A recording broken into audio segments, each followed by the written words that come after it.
In my soul form, I, Gru John, became self-aware. I had been reincarnated as a sword. Over hundreds of long years, I met many masters, and I turned them into heroes whose names would go down in history. Then, I met the companion of my life, a boy born in the nameless village of Leonbeck. Together, we wandered the world, and we achieved feats that no one could match. On a frozen day, lightning struck down relentlessly. In an instant, the explosion created a violent tremor. That man had to struggle to hold on to Gru John. Kneeling, he still tried to fight against the harsh conditions. But before him stood a ferocious and evil dragon, giving its opponent no rest. It began to roar. The situation forced the man to stand up once more. Just then, the evil dragon unleashed a huge stream of magical power. Without hesitation, the man released his own mata. With an explosion of power, Theetnik was instantly dispelled by him. Then, the man smiled and said, "Let's go, my friend." As soon as he finished speaking, he charged straight for his target. Sword in hand, the evil dragon only had time to see his determined expression. In the next moment, he leapt high into the air. His sword swing aimed straight for the evil dragon's head. And then, finally, a precise, finishing slash was delivered. When we defeated the white dragon of the frozen mountains, my companion became the ruler of a kingdom. As for me, I became part of the legend of the dragon lair. Back then, he entrusted me.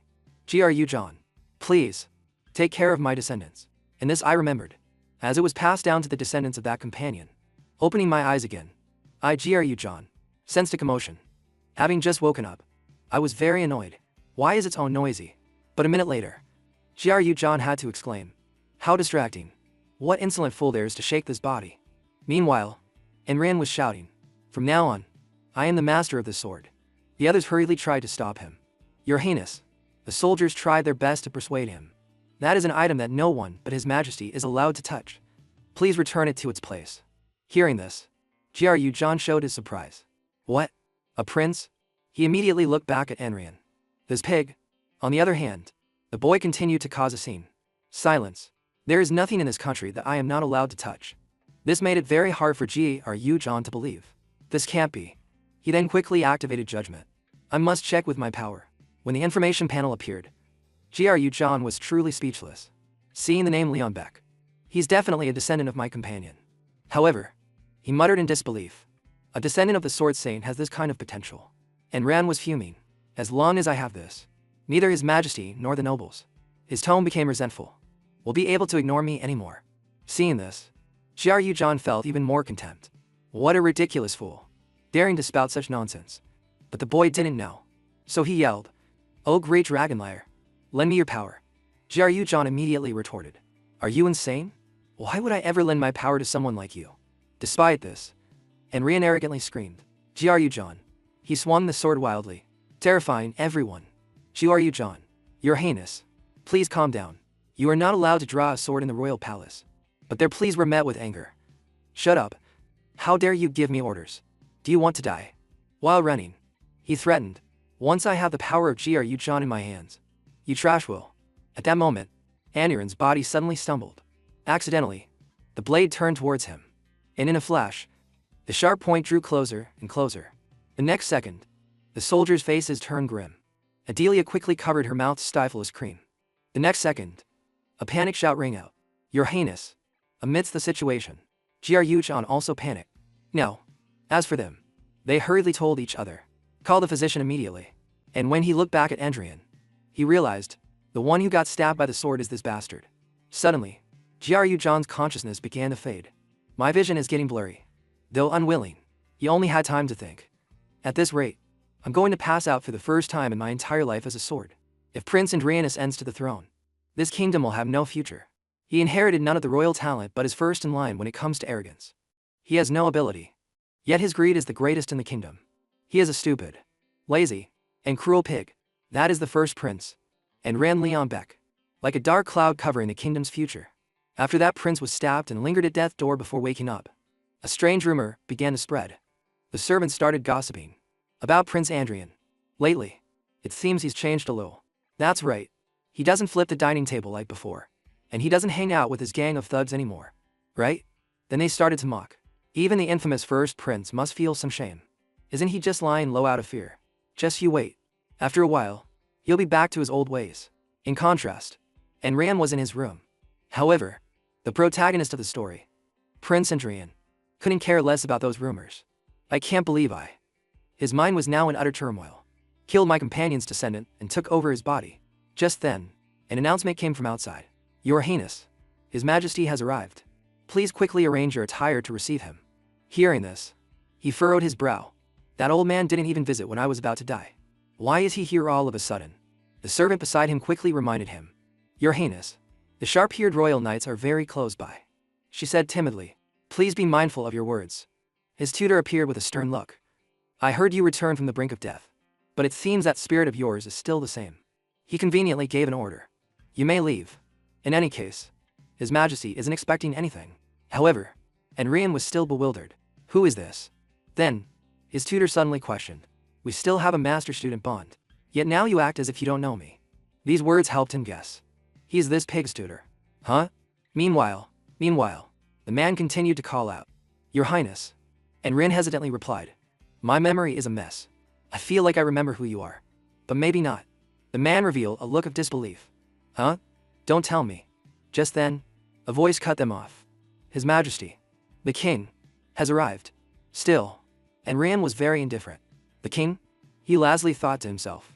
So he must be this bastard's father. But very quickly, his eyes widened in shock. He's better than I thought. Before Enrian, the Emperor stood coldly.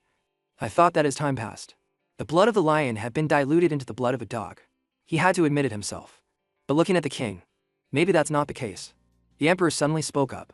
Seeing as you don't even greet your own father, it seems that surviving a brush with death couldn't change who you are. His tutor immediately reported. Your Majesty, I've just heard that His Highness's memory is not intact. A soldier hastily exclaimed. My goodness. What a disaster. Why didn't the royal physician report such a serious matter to your Majesty? Summon the royal physician to examine His Highness at once. Afterwards, Enrian was examined again by the royal physician. However, the man was certain. I find no abnormalities in His Highness's royal person. Then the royal physician made a diagnosis.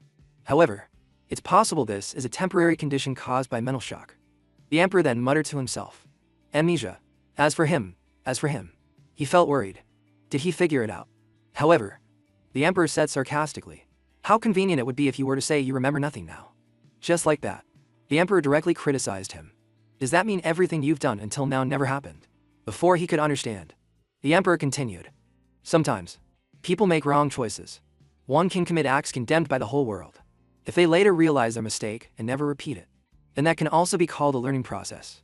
With disappointment, the Emperor growled. But you have forgotten all of that. Not finished, he also blamed him. Because everything has become as if it never happened. You haven't taken a single step forward from your past mistakes. Finally, the Emperor decreed. And in the future, you will never be able to improve. Now his tutor quickly interjected. Your Majesty, please calm your anger. Even so, Enrian was quite shocked. He's cursing me right to my face. Seeing him turn away, he silently cursed. Damn it, I've really stepped in it. Forget being treated like a prince. It seems I'm not even considered human. Then Enrian looked down at this body. Just what kind of life did this kid live? Just then, he was suddenly pulled away. And then, the Queen immediately hugged him and comforted him. I heard everything. You must be so confused. Your memory will return soon. She even held him tighter. No. That trivial past. What does it matter if you don't remember? Next, the Queen said mournfully. I can't believe your beautiful face has become so gaunt. My poor son. And Rin shuddered upon hearing this. Where exactly is he gone? In return, she forced a smile. Anyway, I'm so happy that you were able to open your eyes and wake up like this. At this moment, the Queen gently advised. You must never touch dangerous things like that again. You hear? If something bad had happened and you didn't wake up. Before she could finish, she bit her lip bitterly. Then the Queen continued sadly. I truly dare not imagine it. And Rian felt a little guilty. I'm sorry, but your son is already dead. Just like that. The deceit within him lasted until night. This is truly a burden. It was a while before the Queen let him go. I'll visit you again. Rest well. With that, Enrian could finally take a breath. And he took this opportunity to reflect on everything. My companion begged me to take care of his descendant, and yet I killed one. Even if it wasn't intentional. I was the one who ended his life. The more he thought, the more wistful he became.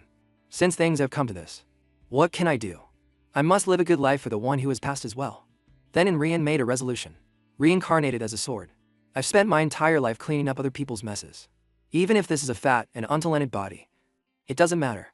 With that thought, his hand clenched into a fist. I just need to build my strength back up. He curled his lip in a smirk of satisfaction. Do you have any idea how many kids I've raised? Without further delay, Enrian sat up. First, I need to forge a mana heart. He took a deep breath to absorb some mana. Then he focused on gathering it into a small source of energy. The mana flared up, bright as a flame. However, the next second, it vanished. Enrian himself was so shocked that his face went blank. Fear washed over him, making him sweat. The mana dispersed. His body can't accept it. Then Enrian hurriedly gathered more mana. Again, this time, he gritted his teeth. Let's try to hold on to it one more time. His whole body surged with a flow of magic. Again. However, the final result made him collapse. Panting heavily, Enrian cursed under his breath. What kind of monstrous body is this? Now, Enrian desperately roared. If only I had my original body, I could easily modify a constitution like this by forcing mana into it. Just then, a knock came at the door again. Your Highness, forgive me for bothering you. As she entered, the maid carried a steaming bowl of medicine. This is a special restorative tonic sent by the queen. It may be a bit bitter, but it will be very good for your body. She tried to stay calm and said, so please, think of the queen's kind heart. As she finished speaking, the maid's expression revealed her fear. In her mind, she recalled the past. I hope he doesn't throw the bowl like last time. Back then, Enrian had shouted, I told you I'm not drinking any medicine. But the Andrian of now was very surprised. He immediately saw the mana. There's mana in it. Then, Enrian decisively took the bowl of medicine. He drank it all down in one gulp. This act made the maid stare at him in astonishment. On the other hand, he roughly handed the bowl back. Are you satisfied? Then go. At his request, she quickly replied, yes, Your Highness. As for Andrian, he quickly refocused. Good. Now then, one more time. His eyes shut tightly as he brought all the mana into his hand. Feeling that it was better, he breathed a sigh of relief. Fortunately, it worked. However, Enrian was still concerned. The amount of mana is still insufficient, and it's so little that it will dissipate after just one day. But, thinking this, he quickly called the maid. Hey, she responded immediately. Yes? Without beating around the bush, he asked directly, do you have any more of that stuff? A few days later, the mana Andrian produced was much greater than before. Now he was satisfied. Smiling, finally, he immediately exclaimed, finally, I can create a mana heart. The source of energy was then pressed into his heart. I've done this countless times before. Something like a mana heart. I can do it with my eyes closed. The shadow on Andrian's face darkened for a beat. The sensation was so real that he suddenly realized. It hurts. Come to think of it. In his mind, he briefly remembered the previous descendants. It really hurts. It feels like my internal organs are on fire. Like my chest is about to explode. At this point, Enrian suddenly came to a realization. That's right. Creating a mana heart. He struggled to breathe with each breath. Has always been this painful. But Enrian clenched his teeth again. I can't lose consciousness. Thinking of the worst case scenario, he immediately told himself, if I pass out now, I'll suffer from mana overflow. Then he tried to close his eyes to stay calm. With both hands on his heart, he constantly told himself, focus. At the right moment, Enrian clenched his hands. Grasped that massive mana that's trying to run wild. There's no need to rush. At the same time, he regulated the mana flow itself, guiding it along the path flowing along his heart to the right side. And gradually, everything became as still as the surface of water, slowly allowing the new heart to permeate. Enrian himself slowly absorbed it. A moment later, he slowly opened his eyes to check. Realizing it was stable, he exclaimed joyfully, all right. Enrian was even more excited. This time, it's not a mana heart made for someone else, but my own mana heart, and for me alone. With his pride, he shouted, I did it. It's complete. While he was celebrating, the system panel suddenly appeared. You have created a mana heart. Being so surprised, his face went blank for a few minutes. Then, Enrian paused for a moment. This is a status window? To verify, he even tried to touch it. It's just like the status notifications I used to send to my masters when I was a sword. Why is it appearing to me now? At the same time, the system suddenly activated. What? Wait. The next second, he was surrounded by countless notifications. What the hell is this? In the end, the system bestowed upon him clairvoyance and clairaudience. And Ren heard this and questioned. Powers. At that moment, his vision suddenly zoomed in. And Ren could even observe individual leaves. Indeed, I can see much more clearly than before. Not only that, he also faintly heard some voices. Inside. Sound. Can hear. What was said? Everything outside reached his ears. You don't know. His personality. He probably threw a huge fit. and Rian immediately showed his surprise. I can even hear the noises outside the door. However, he was soon interrupted by a headache. The system also quickly reported that his mana was depleted, and Rian suddenly understood. So that's it. So this is what extremely limited means. At the same time, he felt quite regretful, detecting everything in all directions without a single blind spot. The absolute senses I possessed as a sword are now gone. Standing in the middle of the large room, he thought to himself, right now, by scraping together this meager amount of mana, like a mouse's tail, I can only eavesdrop on sounds outside the door or see things a little more clearly. And Rian reassured himself, perhaps things will change once I expand my mana pool. Just as he finished speaking, his stomach let out a long growl. His mood soured accordingly. I'm hungry. The servant quickly reacted. Food will be brought up immediately. In contrast, and Rian was telling himself, first, I need to focus on adapting to this human body. Not long after the meal, the queen entered cheerfully. How praiseworthy. She praised him continuously. You drank every last drop of the tonic this mother sent you. You finally learned to cherish your own body. Just then, a person appeared, and the queen suddenly said, oh, that's right. She then asked him, do you recognize who this is? And Rian immediately denied it. No, I don't. Hearing this, she worriedly instructed Beo. It seems he really has lost his memory. So you must help this child. Little brother. When Rian heard this, he faintly guessed. I was wondering who it was. Turns out he's the queen's younger brother. Meanwhile, the queen was persuading him. After all, isn't he your only nephew? On this side, Boo just chuckled. Sister, you make it sound like he lost something important. It wasn't a good past anyway. As for him, he immediately judged. Just by looking, it seems he doesn't like me. In return, he started to speak in a low voice. Let me make one thing clear. Boo directly declared, all I can do for you is help you get rid of some of that excess fat. Then he emphasized, I can't give you anything more than that. So give up any useless expectations. The queen also quickly nodded. That alone is more than enough. Even so. Boo repeated himself. Don't you forget that feeling.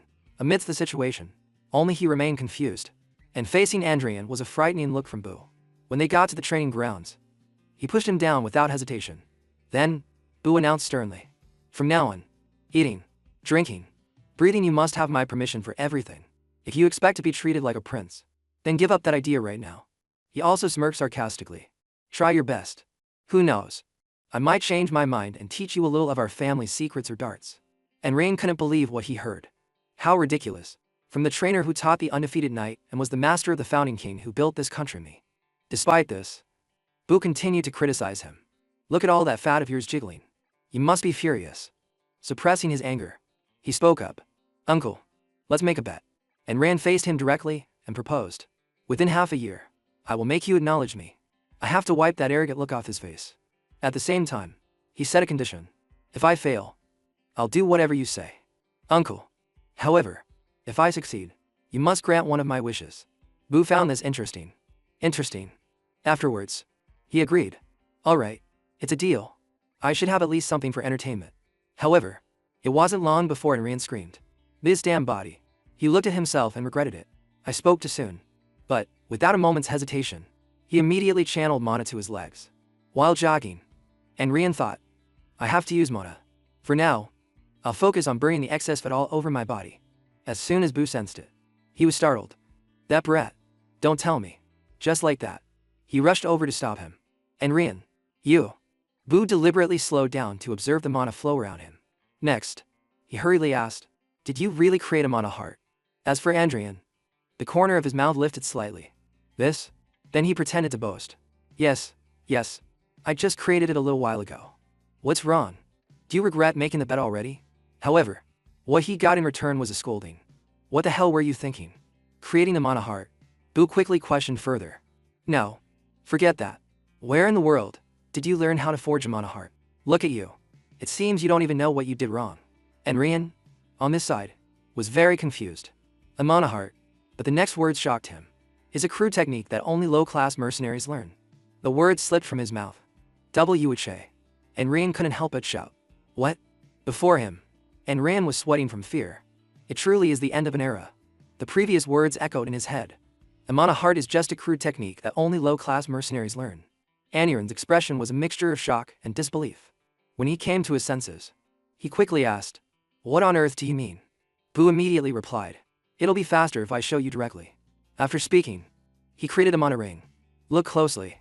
He was now staring with wide-eyed astonishment. Mana in the shape of a ring? Then the next second, he threw the ring at him. Just by touching it, it shattered Aniran's magic power. Bu explained at the same time. Mana chains have the property of breaking the sword aura from a mana heart. Moreover, it's much easier and more stable than a mana heart. He even added, even the I family, who stubbornly clung to the mana heart, completely collapsed 100 years ago. Nowadays, no one tries to use a mana heart anymore. And Rian was now staring intently at the book. Times have really changed. He quickly skimmed through the information. Mages use circles, and knights weave chains to gather mana. A knight's level is divided by the number of chains woven 1 chain, 2 chain, 3 chain, 4 chain, and 5 chain. Reading up to this point, and Rian judged, I don't think it's completely useless trash. Suddenly, he mumbled a name. Stan Chingen. Stan Chingen. I feel like I've heard that name somewhere before. Very quickly, and Rian recalled an old memory. Just like that, he began to reminisce. A long time ago, Ernst had spoken up. Are you that famous sword saint? He took hold of him and declared, my name is Ernst Stan Chingen. I came here to see who is more worthy of the name sword saint. The details were still clearly remembered by Andrian. There was once a guy who came to me, using a strange heretical art that was neither swordsmanship nor magic. Along with that, he suddenly smiled. No wonder the name sounded familiar. And Rian himself grew a little curious. So, what happened to that guy in the end? The next morning, the new day began as usual. And Rian, as always, was out on the field warming up first. Just then, Bu suddenly asked, did you read that book last night? As he walked over, he said, you must now understand how foolish your choice was. However, and Rian just shrugged nonchalantly. Then he replied calmly, I don't feel like I made a mistake. Not even a little bit. Seeing this, he sighed. You don't want to admit it, or you still don't understand the situation? In contrast, and Rian confidently showed off his mana. Not all mana hearts are the same. He then confidently declared, the so-called difference in class. Have you ever heard of it? Uncle? Even so.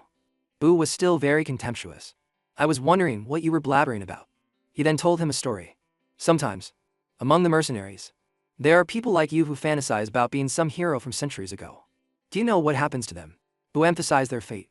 They all fall, not even making it past the chains. He then provoked him. If you're different from them, try defeating the chain knight. Bu chuckled smugly. Then I will become your guardian, as your mother wishes. Facing him, and Rian replied calmly, whether having you as a guardian is a good thing for me or not, I'm not so sure. Just like that, the atmosphere between them instantly turned cold. After a moment of silence, Bu suddenly asked, did you just doubt my qualifications as a guardian? Along with that, he released his authority. I am a count of the kingdom and the commander-in-chief of the Northern Army. Immediately after, Bu stomped his foot hard, master of the Black Spear Cavalry and one of the 5 silver lions serving his majesty. The pressure around him immediately exploded. The man who has woven for chains. Bu's eyes also lit up. A 4-chain knight. Next, he threatened in a louder voice. Wilburnell. That is the name of the man who might be standing behind you. Enrian, on this side, seemed to be pushed back. Is that qualification enough? At the same time, the royal knights began to make their move. The swords they drew were extremely decisive. From Bu's side, he was quickly surrounded. Stand down. Countel. Even so. He only replied with a smug look. Meanwhile, Adrian also smirked. Don't you go back on your word later. A while later, he was so tired he lay on the ground. That's enough for today. Because the training was over, and Rain could rest for a bit. However, he himself was still trembling. That was a close call. In his mind, and Rian suddenly remembered Bu. Daring to challenge me. Thinking you'll get my recognition with that kind of guts. 2 chains? You'd be lucky to even beat a 1-chain knight. As he thought, he silently cursed in his mouth. That devil-like bastard. When he returned to his room, someone suddenly greeted him. Your Highness, I have been waiting for you. And Rian immediately exclaimed. The royal physician. He also replied cautiously. I am grateful that you still remember this humble servant. In response, he asked him blankly, why is the royal physician here? The physician quickly explained. Her Majesty the Queen has ordered magical treatment for you. With that, he gently invited him. Come, Your Highness. This way please. However, and Rian immediately objected. No. Without a moment's hesitation, he dismissed him. I don't need it. So get out. Then, and Rian cursed. Are you trying to make all the hell I went through today go to waste? Cuss, beside him, looked at him with apprehension. A few days later, it was another beautiful day. However, Jillian barged in aggressively. Oh, brother, you're here too. As soon as they met, He acted arrogant. Anrian, who was eating, had to pause, putting the last bite in his mouth. He wondered, who is this guy now? Just then, Cuss reminded him. That is His Highness, the third prince. Anrian was quite surprised to hear this. The third prince? Is that him? As for Jillian, he continued nonchalantly. I heard you had an accident, but you look better than I thought. What a shame. He just replied inferently. So, what do you want to say? You just came here to cause trouble. Being a prince must leave you with a lot of free time. This remark made him grimace. What right does the fool who stabbed himself with a sword have to talk? But putting that aside for a moment, Jillian said casually, I just heard some interesting news. His tone gradually became sarcastic. I heard you made a bet with Countel. About fighting at a chain night. At the same time, Jillian chuckled about it. Without a moment's hesitation, Jillian suggested, what do you think if your opponent is me? After that challenge? Anrian just nodded. I see. Even so. He was still quite annoyed. What the hell was that guy just now? Why are all the Leon Beck descendants like this? At this point, Cuss explained again. His Highness the Third Prince, Jillian, has been famous for his swordsmanship talents since he was young. He asked back in surprise. What? That brat? Faced with the question, Cuss recounted. He wove to chains at the age of 14. It was indeed very fast. And Rian couldn't help but exclaim. Is that so? Suddenly, a servant hurriedly reported. Your Highness, I'm sorry to interrupt. But, she carried a stack of letters and said. There are these letters for you. Aniran's eyes immediately filled with suspicion. Letters? Why are all these people who never paid any attention to this body before suddenly? As he looked through the letters, his eyes narrowed slightly, and Rian continued to remain silent, making them very curious. Meanwhile, he slowly read the words in the letter. I apologize for the incident last time. Your Highness, I humbly request a duel. If your Highness is still having trouble finding a dueling opponent, please give me the opportunity first. Then Anrian quickly concluded. In short, this is a legal opportunity to beat up that scoundrel. That's what they mean, isn't it? A burst of anger made him scowl. It seems I've become an easy target, haven't I? Then Enru immediately called out. Hey! She quickly responded. Yes? At this moment, he angrily made a request. Write down the names of all those who sent these letters for me. After that meal, Boo suddenly threw out a sword today. And Ran looked at him with confusion. Boo didn't beat around the bush and got straight to the point. Pick up the sword. Next, he explained. You have to know at least a little swordsmanship for the bet to have any value. Right? I don't want to hear any excuses that you lost because you weren't taught the basics. Seeing this, he thought as he picked up the sword. He could have just handed it to me nicely. What a strange personality. Just then, Enrian suddenly shivered. His whole body started to tremble. My muscles hurt so much. And Boo quickly noticed. Wait. He held him back and asked. You haven't been receiving magical treatment. In return, Enru answered in surprise. As a knight, you should know this well. He calmly pointed out the issue. Magical treatment only restores muscles to their original state. It doesn't help them grow. Boo nodded in understanding upon hearing this. Right? Afterwards, he returned to his serious demeanor. Anyway, that's not what I intended to talk about today. Boo then drew his sword. I won't do this many times, so watch carefully. He simultaneously channeled mana into it.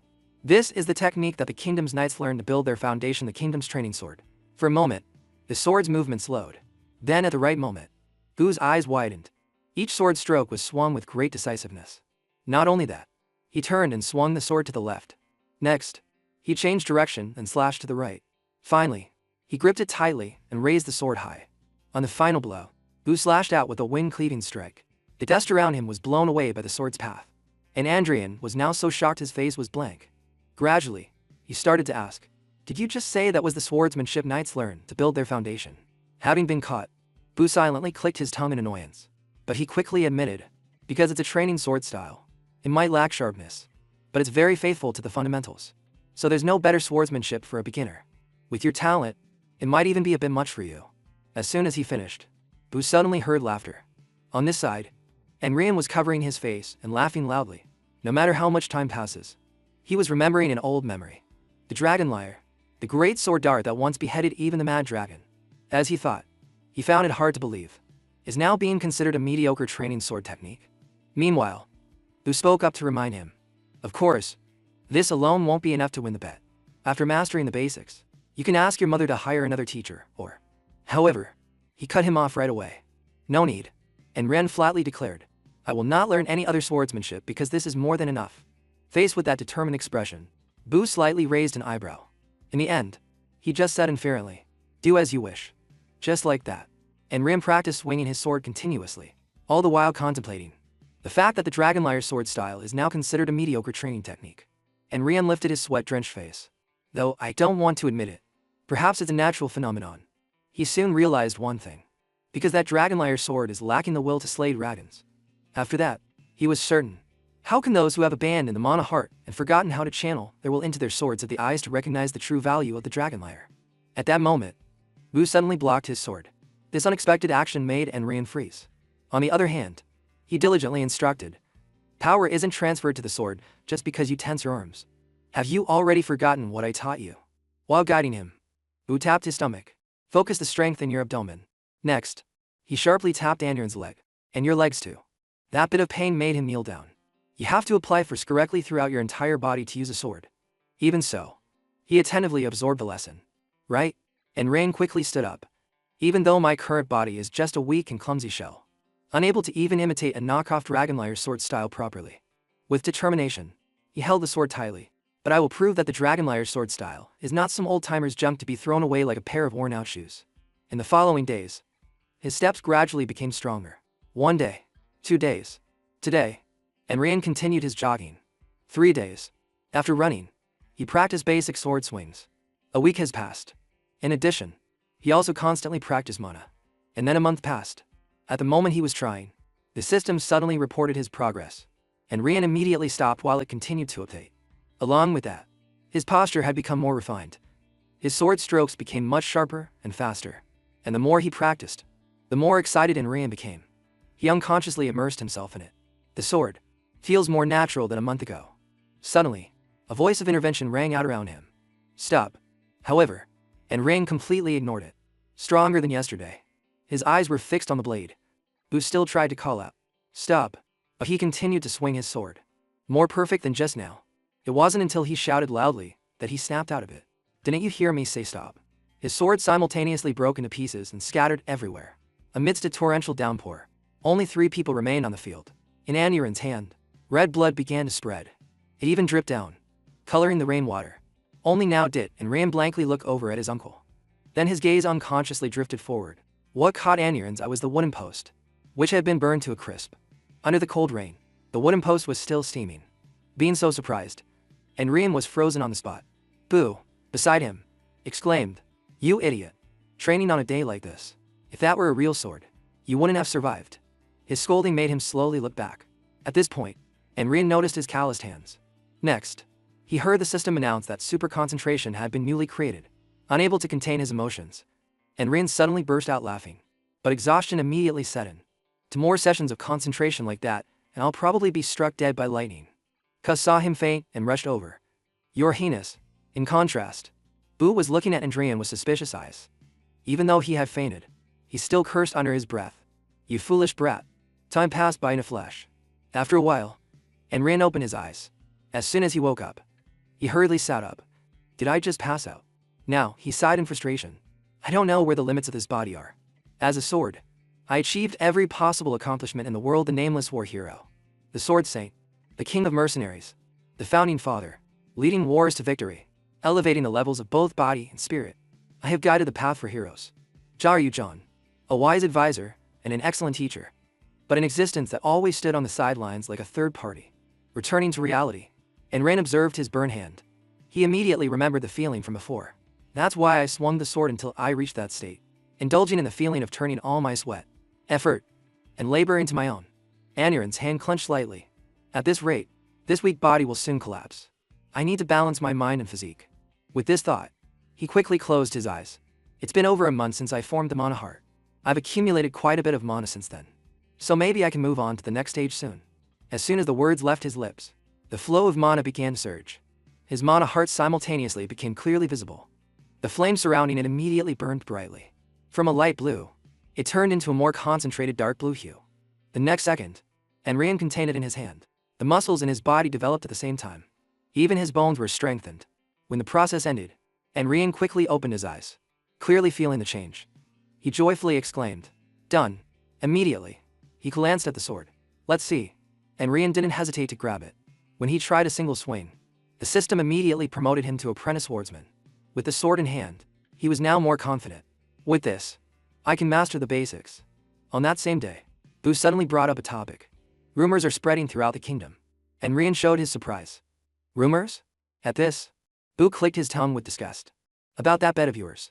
It's become so annoying that even I'm bothered by it. Then he urged. Wouldn't it be better if you quickly found an opponent for a duel? Hearing this, he exclaimed. Oh, that? Very quickly. Aniran's expression turned sinister. As for the opponent, I've already decided who it will be. By the way, he also probed. More importantly, it would be difficult for you to let me face it a chain user right away. So how about I fight a few one-chain users first? Bu immediately replied. That's up to you. Hearing the answer, and Rain turned to cuss. How's that list I asked for? At that question, he quickly took out a piece of paper. Yes, Your Highness. I have arranged it as you requested. This is the list of those who have sent duel requests to Your Highness. At the same time, Cuss was a little worried. However, Your Highness, are you really going to spar with them? In contrast, Enrian asked nonchalantly, and what if I do? He also carefully analyzed. Most of these people hold a grudge against Your Highness. They might intentionally harm you under the guise of a duel. However, Enrian was not afraid at all. I know. That's why, he calmly suggested. You'll be the referee for me, uncle. Not wanting to make things difficult for him, Enrian said. I'm not asking for anything big. Just prevent anyone from dying during the duel. You can help me with this small favor, right? A few days later, the day of the first match arrived. As soon as Taylor arrived, he was amazed. Before him was a magnificent tower. The first prince's palace, where that scoundrel lives. Then he began to narrate. My name is Taylor Telham, the second son of an ordinary baronial family. A few years ago, Enrian had laughed at him. Look at that chaotic mess. He bluntly criticized them. From his clothes to his attitude, he reeks of a country bumpkin. Look at him. All excited just to attend a royal banquet. This was what had enraged him. My father and brother suffered an indelible humiliation from that scoundrel prince. Taylor's eyes darkened. Our family's honor fell into the abyss. And my father and brother became the laughingstock of the nobility to this day. And ran Leon Beck. Then, he stepped onto the dueling ground with determination. Today, I will make you pay dearly for that day. I offer my greetings to Your Highness. First Prince Andrian Leon Beck. Taylor introduced himself in a low voice. I'm Taylor, second son of the Telham family. I am a one-chain apprentice knight and the heir to the Telham family swordsmanship. But in response, he just exclaimed, My goodness. Why be so formal for a sparring match? It's not an official duel. And Rain even wondered. By the way, is he really a knight? He looked so weak. This time, Taylor also flew into a rage. Just as the rumors say. He's rude and arrogant, doesn't know his place, and lacks common sense. Just then, Bu interjected. Enough. He came to his side and reminded him. I understand how you feel, but the match hasn't even started yet. Rein in your spirit. As soon as he saw Bu, his eyes lit up. My Countel, H. Taylor quickly bowed. It is an honor to meet you. In return, he also replied politely. Yes, nice to meet you. And Rian nearby sighed. People might think Uncle is the prince. Bu nonchalantly reprimanded. You should have behaved better in the past. This remark annoyed him a little. Geez, always bringing up the past. Next, he stood in the middle and announced. Both of you, take your positions. The match begins. Taylor's face immediately turned serious, while Andrian remained nonchalant. The next second, his mana chain powerfully surged. He simultaneously curled the corner of his lips. Well then, Your Highness. As he loudly warned, Taylor charged forward. Please be careful. In a flash, he leapt from his spot. Taylor's whole body, along with his sword, aimed straight for Enrian. On this side, he just calmly commented. Too many wasted movements. Then, Enrian easily blocked the blow. Only now did Taylor realize. This is a mana heart. Before he could compose himself, he was knocked back by him. Taylor exclaimed in panic. How can a mana heart block a mana chain? On the other hand, he was telling himself. Is it because he only has one chain? Enrian now began to channel his mana. It just feels a little tingly. The change in his aura surprised the boy. The soldiers were also stunned by the sound coming from the sword. That is. As for Bu, he quickly recognized it. Sword resonance. Amidst the situation, Taylor suddenly mumbled. Impossible. In a furious manner, he ran to attack. This can't be happening. Because of the sudden action, he was a bit startled. However, Enrian quickly defended in time. His opponent frantically unleashed a technique, forcing him to take a step back. And right after, the blades clashed forcefully again. The difference in strength made Taylor slide across the dueling ground. At this point, they were temporarily separated, and both were breathing heavily. And Rian thought to himself, they say circle mana is incompatible with heart mana. That statement is indeed true. While touching his heart, he chuckled. I feel like a mana overflow could happen at any moment. Then he began to speak. However, you said you are the second son of Baron Telham. This time, and Rian directly provoked him. You need to cool that hot head of yours a bit. After saying that, he quickly closed his eyes. Focus on the senses. The natural environment changed, pushing Rian into a deep body of water. Seizing this opportunity, he reached out his hand. Awaken. And Rian grew ever closer to the evil dragon. Whether it's a demonic sword or a holy sword, or countless other names. The moment he touched it, a light flashed. A part of my soul, the sleeping evil dragon, simultaneously opened its eyes. And Rian began to merge with it bit by bit. The memory of the sword from its last activation, and the essence of the heart crafted to kill dragons. Along with the announcement from the system, the dragon liar's heart beats once. For a fleeting second, Aniran's eyes turned crimson. The evil dragon now surrounded him, forged for the purpose of slaying dragons. This is the true power of the dragon liar's sword. As for Taylor, the killing intent from the dragon was threatening him.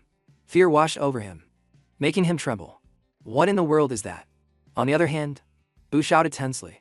Stop. However, Rian had lost his reason and charged straight ahead. Seeing Aniran's appearance, he soon realized that sword was very dangerous. Flashing back to before, he had suddenly suggested something. Uncle, I have a favor to ask before we spar. Bu immediately looked over. What is it? Rian said nonchalantly. If it looks like I'm about to kill my opponent. At the same time, Bu immediately touched the sword. Then, in the blink of an eye, he was right next to him. You have to stop me. Uncle. Bu immediately sent Rian flying, causing him to crash into a stone wall. Then he continued to stand guard in front of Taylor. As for Rian, he seemed to be unconscious after that blow. However, Bu himself had a sword pointed at him. The soldiers around immediately questioned him. Countel. What have you done?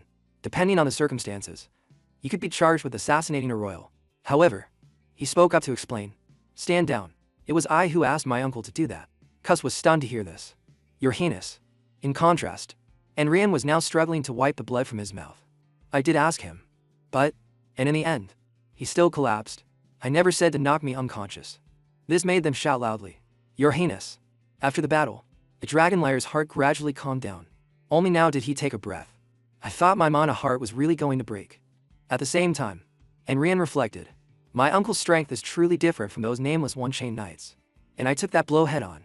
With a sense of satisfaction, he smiled. Luckily, it seems there are no long-term side effects. But it still really hurts. Then he smugly switched gears.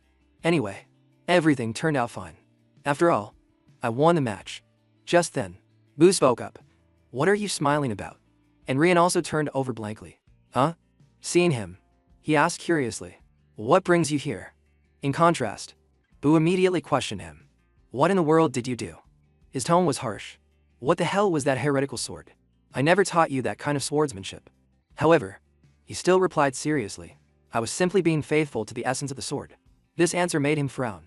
Daring to talk about the essence of the sword when you've never even experienced real combat. But Bu also gradually relaxed. So the essence of the sword, as you understand it, is killing intent.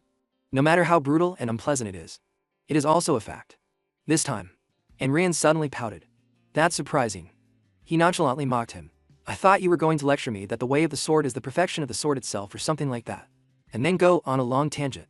On the other hand, Bu flatly declared, I am a soldier, not a knight. I am one who walks the path of victory rather than the path of righteousness. Immediately after, he continued. However, Bu warned sternly, your sword has gone too far. If your killing intent is too great, you won't be able to distinguish between friend and foe. Seeing this, he deliberately averted his eyes. And that's why you're making a big deal out of everything, right? To fix it.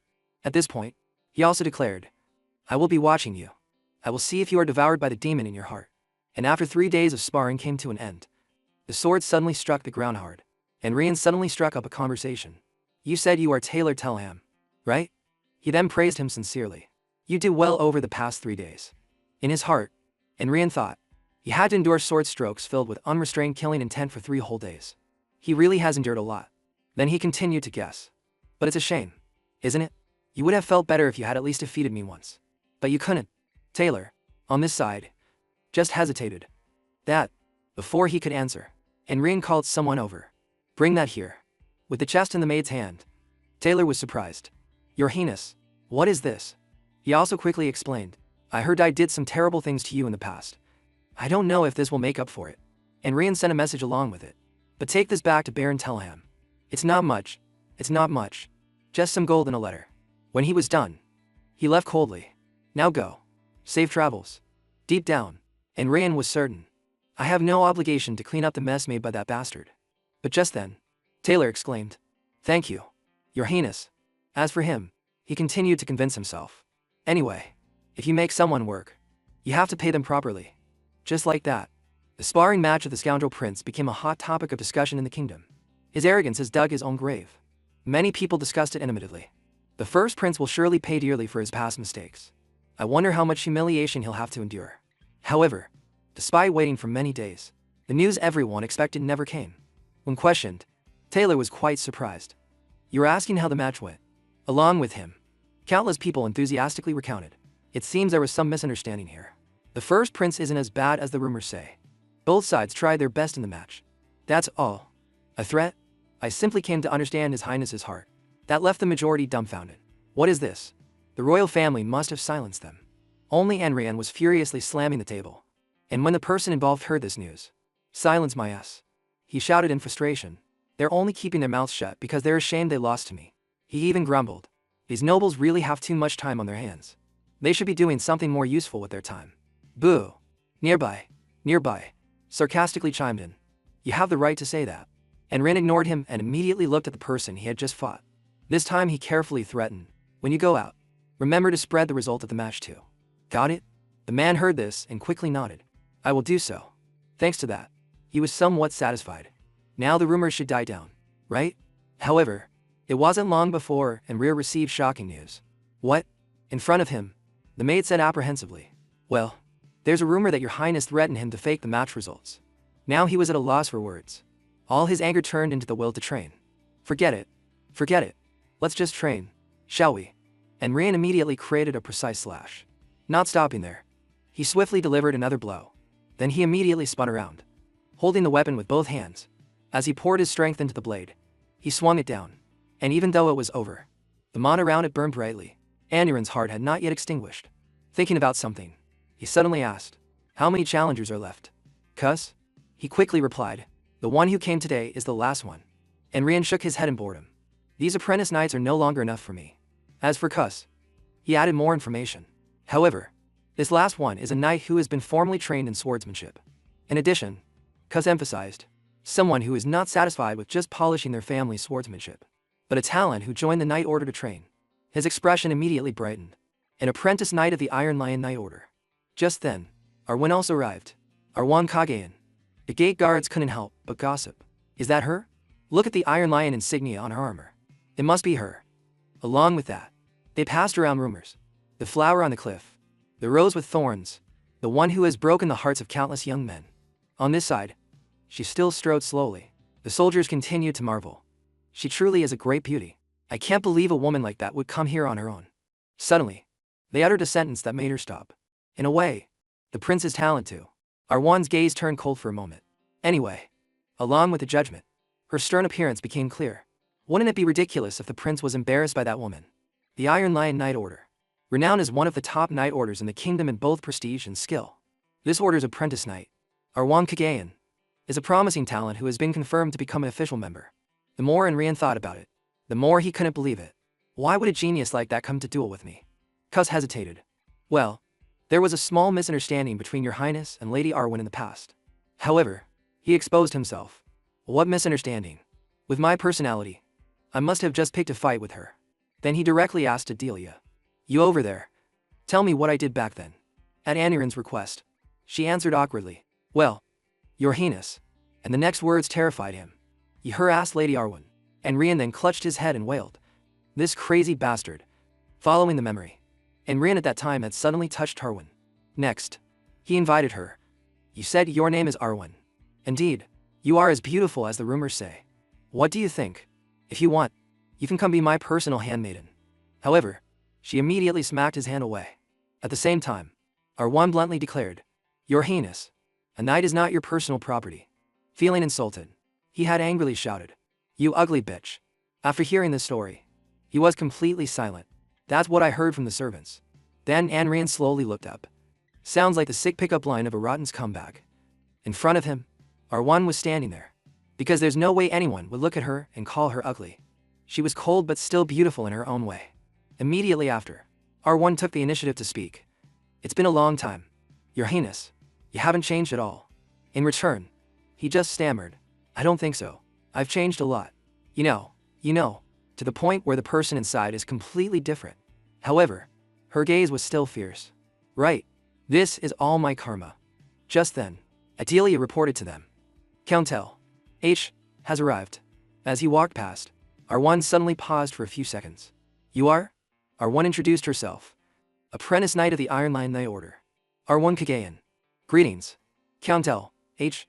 After hearing her, he warned, "Be careful. The prince's swordsmanship is quite vicious." Seeing this, he quickly complained, "Hey, what happened to your neutrality as an observer, uncle?" In contrast, Bu seemed to ignore him and continued, "All right." Along with his command, Aniran's expression turned eager. R1's face immediately turned serious as well. "Both of you, take your positions." Bu, still in the same spot, made the declaration. "From this moment on, the duel will begin." As soon as the words were spoken, she quickly grabbed her sword. Noticing this, Anrian looked very expectant. Let's see what the Iron Lion's prodigy is made of. Just like that, he let R1 be the first to attack. Every movement was captured by his eyes. As expected, she moves well. With the first blow, Anrian simply blocked it. But he was suddenly struck with pain. The mana is starting to flow backward. R1 started to frown from behind their two swords. She put in a little more force and easily threw Anrian off.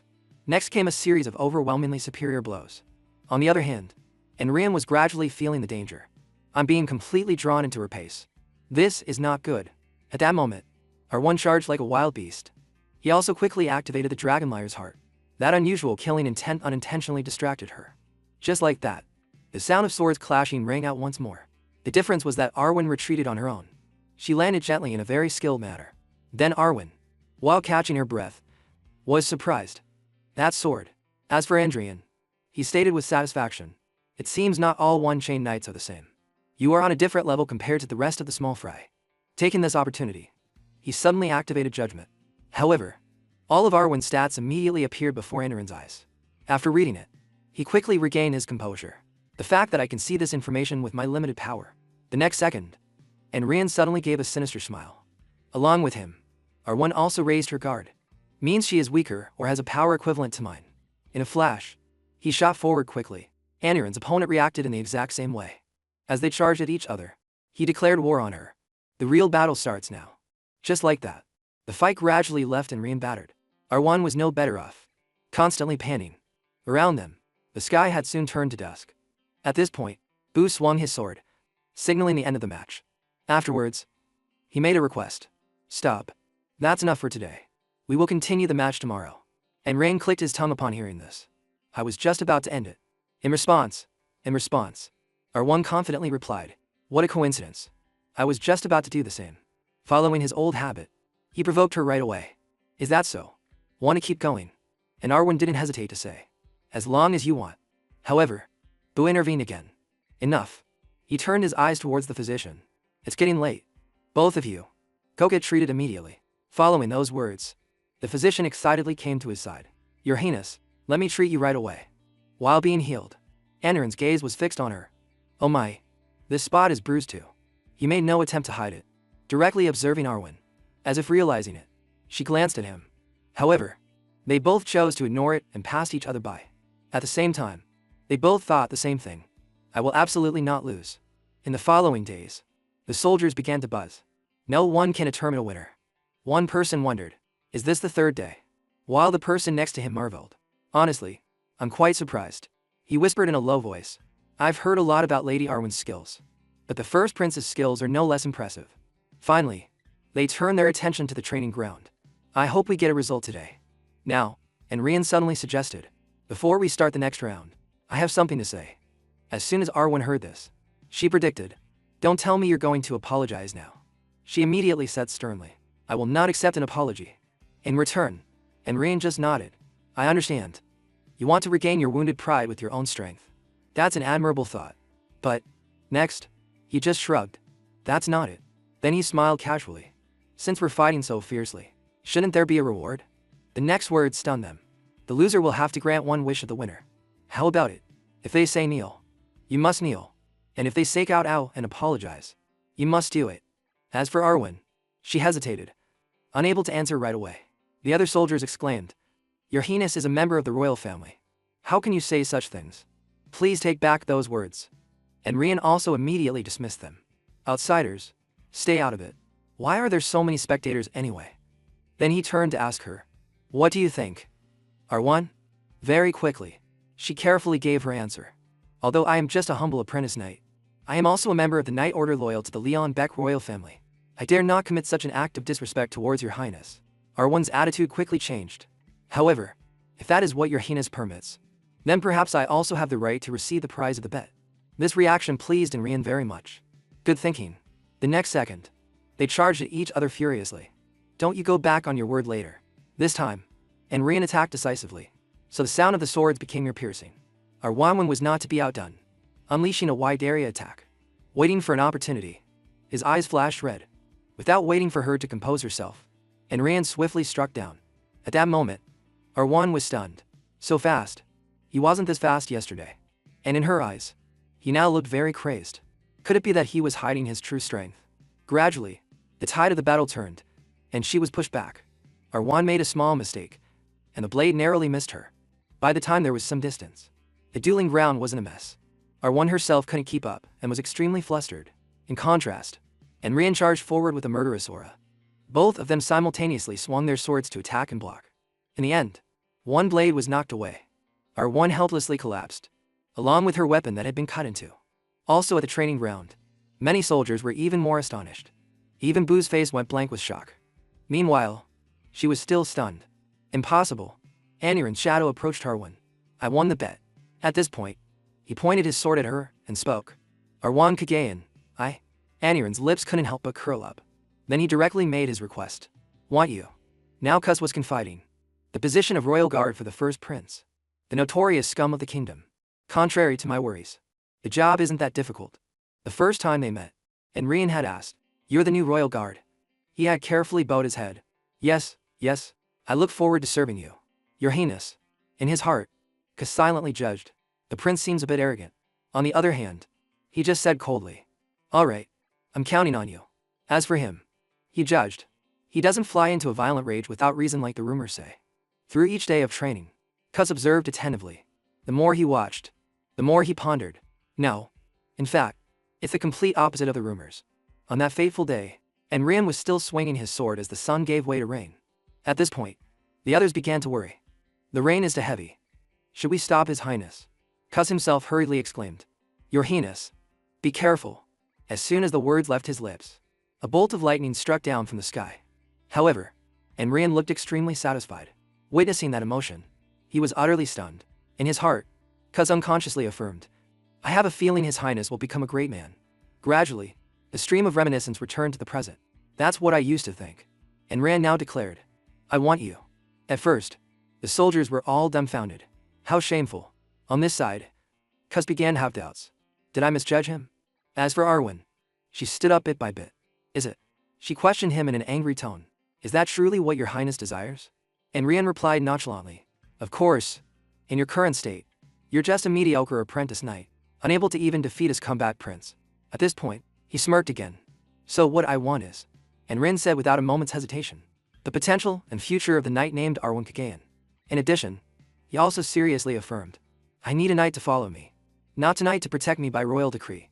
Cus was startled upon hearing this, and he continued to explain, but a knight who belongs only to me. And from what I see, and Rian looked back at the information panel and commented, You have quite the talent for swordsmanship. His tone became more and more sincere. Therefore, Arwen Kagayan. And Rian repeated his offer. Become my knight. In response, she suddenly recalled the past. I became the knight I had always dreamed of. But, the whispers suddenly passed by her ears. Is that the child? They all had the same thought. Just as the rumors say, she has a very striking appearance. And this made Darwin angry. No one sees me as a knight, so I work twice as hard as everyone else. In every single battle, she easily defeated her opponent. Immediately after was the familiar announcement. The winner is R1 Kagayan. Even so, R1 didn't stop. Even after defeating all the other apprentice members, she continued to swing her sword, completely overwhelming her target. Then R1 kept repeating that cycle and showing such results. In the end, everyone judged. Isn't Miss R1 our public face? Protecting a beauty like Miss R1 is a knight's honor. Hearing this, she herself gradually gave up. I couldn't become a knight. Returning to the present, R1's body trembled. But she looked straight at Anrian in disbelief. He wants my potential and future as a knight. Out of suspicion, she asked herself, is he being sincere? But very quickly, R1 spoke up. Please promise me one thing. She requested slowly. Please treat me not as a woman, but as a knight. In addition, R1 was also a little cautious. If you can do that, I will do as your highness wishes. After speaking, Anrian just silently met her gaze. She didn't shy away, waiting for his response. And finally, he quickly nodded. All right, I promise. Receiving the answer, R1 took a small step back, and under the sunset, she directly knelt before Anrian. At the same time, R1 made an oath. I, R1, eldest daughter of the Kagayan family, swear loyalty to Prince Anrian Leonbeck. In front of everyone, she continued, and dedicate my sword and the rest of my life to your highness. Bu heard everything but remained silent. On the other hand, Anrian immediately drew his sword. As the rightful heir of Leonbeck, in the name of Anrian Leonbeck, I bestow upon you the title of knight. R1 bowed her head to receive his instructions. Be brave, be courteous, along with the fiery red sky. He emphasized the final words. And be loyal. As time passed, R1 returned to her diligent training. Some other soldiers began to gossip, swearing loyalty to that's comeback. Isn't that ridiculous? And it was an oath based on a bet. We have to cancel it somehow. The other person just shrugged. But I heard she refused our help. Next, the information suddenly became even more twisted. Goodness. From what I hear, doesn't something smell fishy? Could there be some kind of relationship with the prince? Maybe he can openly take her as a mistress for fear of his reputation. So, he used the knight's oath as a cover. It was strange from the beginning. Why would she go to a shady match, organized by that scumbag? When the news reached Anrian, he shouted, I'm going crazy. Am I some kind of villain? He even trembled with anger. I'm truly the worst scumbag in the world. Aren't I? Cuss, beside him, just watched quietly. Suddenly, he called out in a low voice. Your Highness. Cuss immediately got to the point. About what you said that day. But he didn't understand right away. When? Seeing this, he reminded him. A few days ago, on the day of the final duel, Anrian then remembered. Not tonight to protect me by royal decree. Oh that? He quickly explained. Did that bother you? It's the truth. If there was a royal decree now telling you to go somewhere else, wouldn't you go? Then Anrian began to tease. If you want, you can also take the oath later. Cuss. On the other hand, he hesitated to suggest. If I said I would take the oath, would you accept? However, he immediately shook his head. No. At the same time, Anrian was also frank. I don't want you. There's no fun in raising you. Cuss. He laughed happily at that. Is that so? In contrast, Anrian was thinking to himself. I'm not kidding. I'm serious. A while later, in his hand was a notification letter. What did I do? Anrian himself was bewildered. I can't believe they lifted the house arrest a month and a half early. In his mind, he faintly remembered that angry expression. After acting like that, they'll lock me in the first prince's palace and never see me again. Thinking it over, he shook his head. I don't understand what that man is thinking anymore. Meanwhile, Cuss was curious. Are you not happy that the house arrest is over? Anrian answered nonchalantly. I don't really care. Even if I leave the palace, I have nowhere to go and no one to see, since I don't know anyone. As for Adelia, she was suddenly startled by shock. Then she awkwardly reported. I'm sorry. I just saw an invitation addressed to your highness. Adelia's attitude made him quite wary. An invitation? At this moment, she quickly handed him the letter. Yes, this is it. And Ren immediately took it and read it over. A social club for special young nobles. Adelia spoke up to explain. It's a social gathering that you're used to be a member of. This time, he showed his surprise. Me? Next, he wondered. Is it a strange place? At this question, she was quite flustered. Well, Adelia hesitantly recounted. For a woman like myself, the elegant hobbies of young nobles are incomprehensible. In response, he decisively dismissed it. So it's a gathering for wine and women. Forget it. I'm busy enough with training. Why would I go to such a pointless gathering? Suddenly, Aniran's eyes caught something. On the other side of the letter, a person named Del. I respectfully sent their regards. Then he gradually showed his concern. Immediately. He recalled the information himself. It's a name I remember. According to my uncle. They are the family that resolutely pursued the Manhwa heart to the very end and finally declined 100 years ago. Finally. And Rand made a different decision. I guess I should attend then. Adelia quickly accepted. Understood. I will prepare your clothes. As for Andrian, he thought to himself. I hope that family hasn't completely fallen from grace. After possessing the body of the scumbag first prince and starting to train and lose weight, for months had passed. The tailor exclaimed enthusiastically. Your Highness, are you satisfied with the attire? I did not miss any of your instructions. He proudly introduced every detail. The color is black. Looking at the new boots, he said. The pattern is minimalist. His appearance delighted the tailor, and the design is simple. Yet your majesty is as grand as ever. Your Highness. And Rian, while admiring himself, nodded. I've really lost a lot of weight. He quickly exclaimed. Your measurements have decreased by more than half.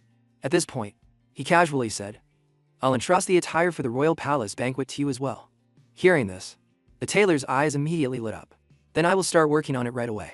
However, and Rian just smiled. No, wait a little longer. By then, my measurements will have changed again. Then he set off for the party. A few days after the house arrest was lifted. I'm on my way to that damn social club for special young masters. Cus continued to serve as a knight and was in charge of protecting him. In the carriage, and Rian unconsciously yawned. Being a prince is such a tiring position.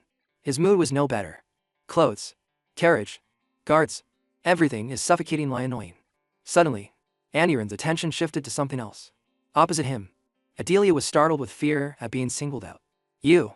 He then looked at her neck and asked, What's that scar? Upon hearing this, she quickly admitted her fault.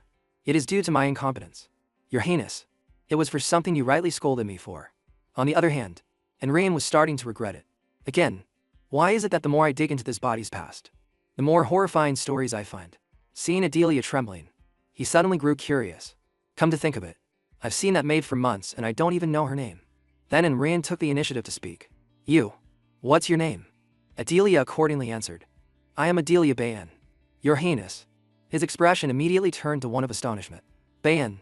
Meanwhile, she just said in a small voice. It's a family that barely has a name on the list of nobility. But Andrian thought very differently. I never expected to hear this family name. That name again in a place like this. Amidst his countless memories. In the distant past. When even city-states didn't exist. Let alone kingdoms. Among the countless races on the continent. It was an era where the weak human race was plundered and killed as a matter of course. There were those who put an end to the history of that miserable race. At the end of the Great War. To the saviors who helped humanity rise to become the dominant race of the continent. People bestowed upon them the title of the 5 great elector princes. Amidst the glorious moment, a red cloak fluttered. One of those 5 heroes. Agnes simultaneously smiled at him. Gru John. Taking him in her hand, she asked nonchalantly, Have you ever thought about it? Before them, countless monsters were swarming. About what you and I will do after this war is over. However, Agnes's gaze did not waver in the slightest. In the blink of an eye, she vanished with incredible speed. Agnes charged straight for the leader, directly confronting it, and then she performed the miracle. The one who beheaded Ida, king of the giants, and ended the long era of exploitation. Agnes even tore it to shreds with precise sword strokes. Along with that memory, he once again called her name. Was the iron-blooded sword elector, Agnes Bayan. In response, growls suddenly erupted around Agnes. Soon, Thedans had surrounded her. Riffraff like this. The radiant yellow maw sharpened her gaze.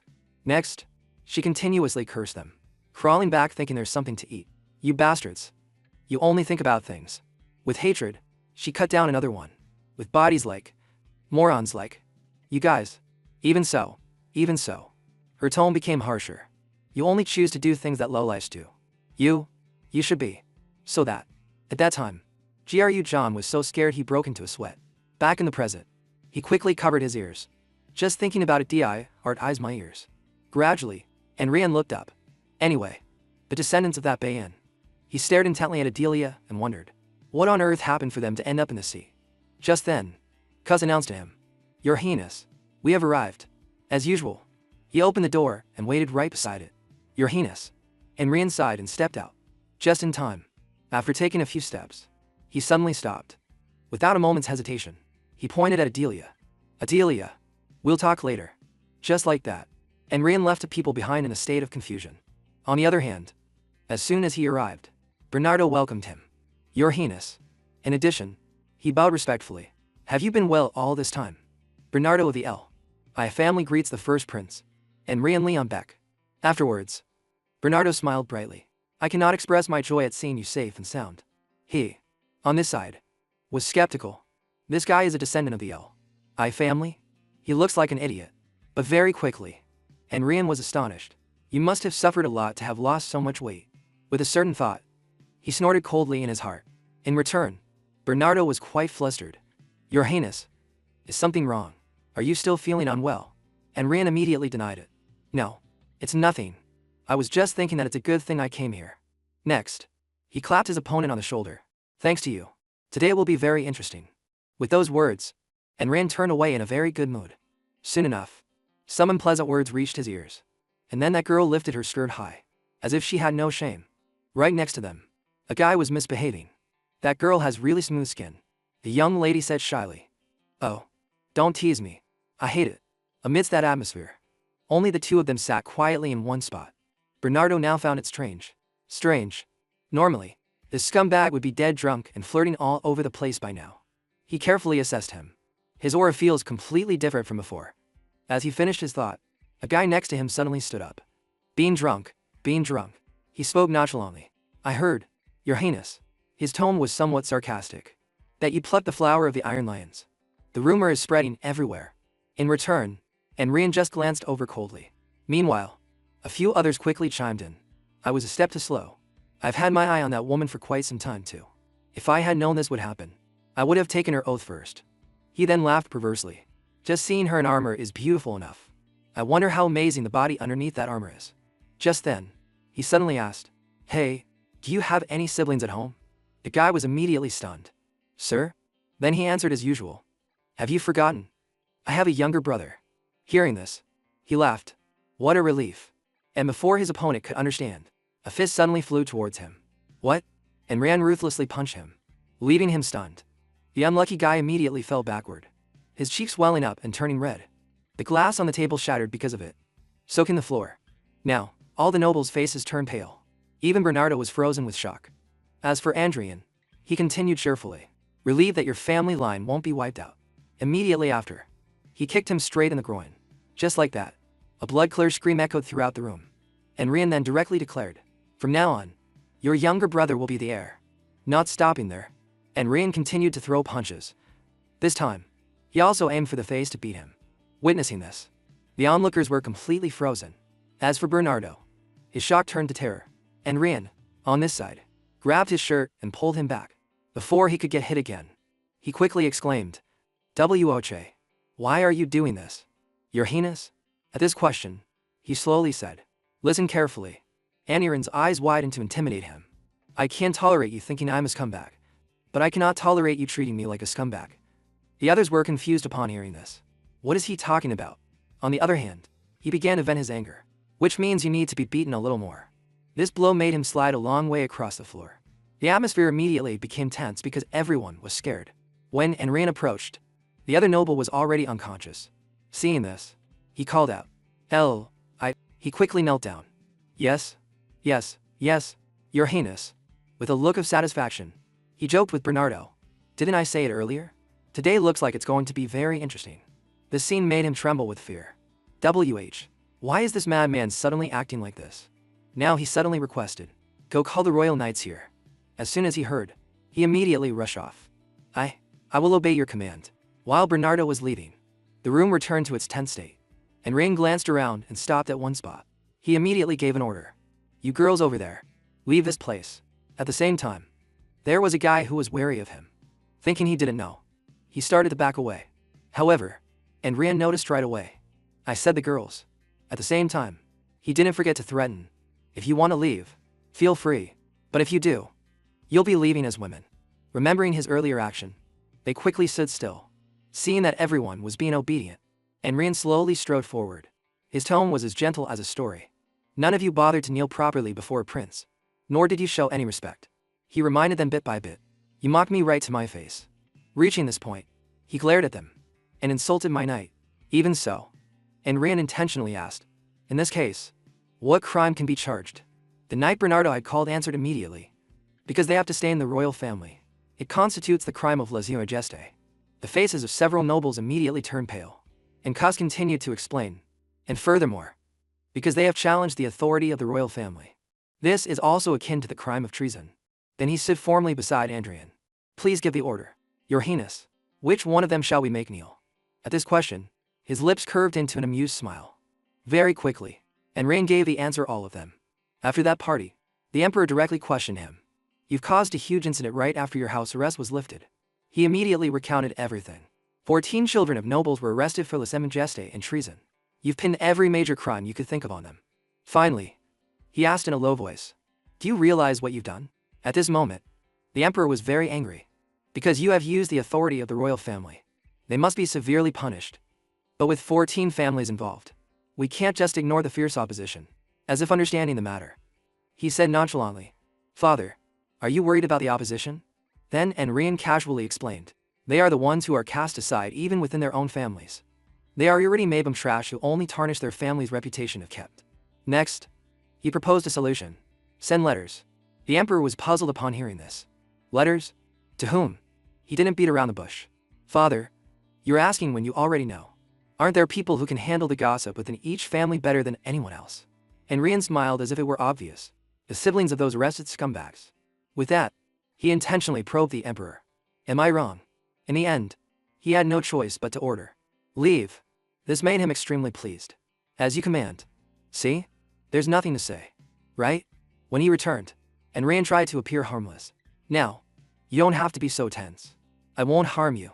Adelia, on this side, immediately trembled with fear. Your Highness, what has this lowly servant done wrong? This reaction unconsciously startled him. This scumbag must have tormented her quite a lot. Andrian himself remembered his earlier words. It's a family that struggles just to have a name on the list of nobility.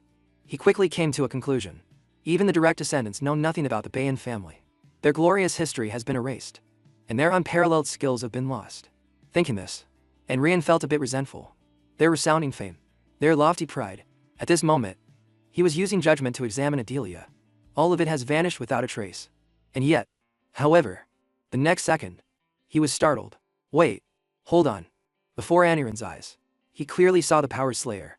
Berserker. What's with all these traits? Agnes's crazed appearance immediately flashed by. And at the same time, in contrast to it, Adelia only had the trait fragile heart. Andrian was now gaping in utter astonishment. She possesses invincible talent but lacks any traits to control her madness. Then he looked at her with concern. Is it really okay for me to unleash that madness upon the world? With that thought, he proactively distanced himself from Adelia. Andrian himself quickly made a decision. I have to try. After all, it's an S-rank talent, and there happens to be a trait I can exploit. The skill he wanted to use was called servitude, a trait that brings extreme happiness from the existence of the master one devotedly serves. Therefore, Andrian immediately exclaimed, Adelia Bayan, swear your loyalty to me. In response, she was very surprised. Sir, what do you mean by that? However, he still asserted, I told you to become my knight. Right here. Right now. As expected, she quickly knelt down. Your Highness, that is not a task that this lowly servant can undertake. Then he began to set conditions. You said your family is obscure. I will take responsibility for your family. Andrian's tone became serious. In return, you must swear loyalty to me and serve me as your master. After speaking, he immediately observed her expression. If you can't control your madness yourself, I will hold the reins for you. As for Adelia, she asked awkwardly, will you really take responsibility for my family? He quickly answered, yes. Then, Andrian affirmed, if you wish, I will summon them to the capital so you can see them anytime. And this time, she looked very happy. I will do as you say. Then Adelia quickly bowed her head. Adelia, eldest daughter of the Bayan family, swears loyalty to His Highness. First Prince Andrian Leonbeck. On this side, he silently looked at her. I will serve you as my master, and dedicate my entire life to you. After she finished her oath, he reached out his hand. Good. Andrian directly declared. From now on, you will obey my orders unconditionally. She immediately responded. As you command. At that moment, Adelia gradually revealed a strange excitement. That reaction made him quite flustered. Was this the right choice? From the day he took Adelia as his personal handmaiden, the rumors about Andrian spread farther and farther. I heard, speaking of the first prince, who has been quite quiet lately, he started his thuggish ways again, not only using despicable tricks to force a knight to swear loyalty, But he also summoned the children of nobles, beat them, and threw them in jail. Now I hear he's even knighted a maid who's never held a sword as his personal knight. It's obvious he wants to build a harem under the guise of personal knights. His face darkened, and he couldn't help but ask himself a question. Why is everyone suddenly so interested in me? And Rian Lianbeck had a myriad of unanswered questions. I only took on one personal knight, yet since I woke up, everyone has something to say. For instance, his dear old father, Emperor Lianbeck. I'm having a headache dealing with the mess you caused. And yet you're here indulging in women? Following that, he couldn't miss the familiar bite marks. The scar-faced Ibu said, "How pathetic. Have you given up on that bet?" Even the young Julian Lianbeck took the opportunity to mock him over this. Knighting a maid. How typical of you. Brother. With these words swirling in his head, he looked helpless. I don't know how rumors spread so fast. Just then, a female servant entered and announced, "Your Highness, the Queen has arrived." And Rian Lianbeck shot up in protest, looking fed up.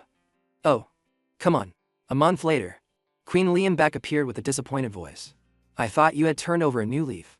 It seems you're planning to go back to your old ways," she said in a low voice, as if she had something difficult to say. "Actually, that's for the best." The next words made Queen Lianbeck's face contort even more. "Once you've chosen a wife and settled down, you'll surely stop this wandering."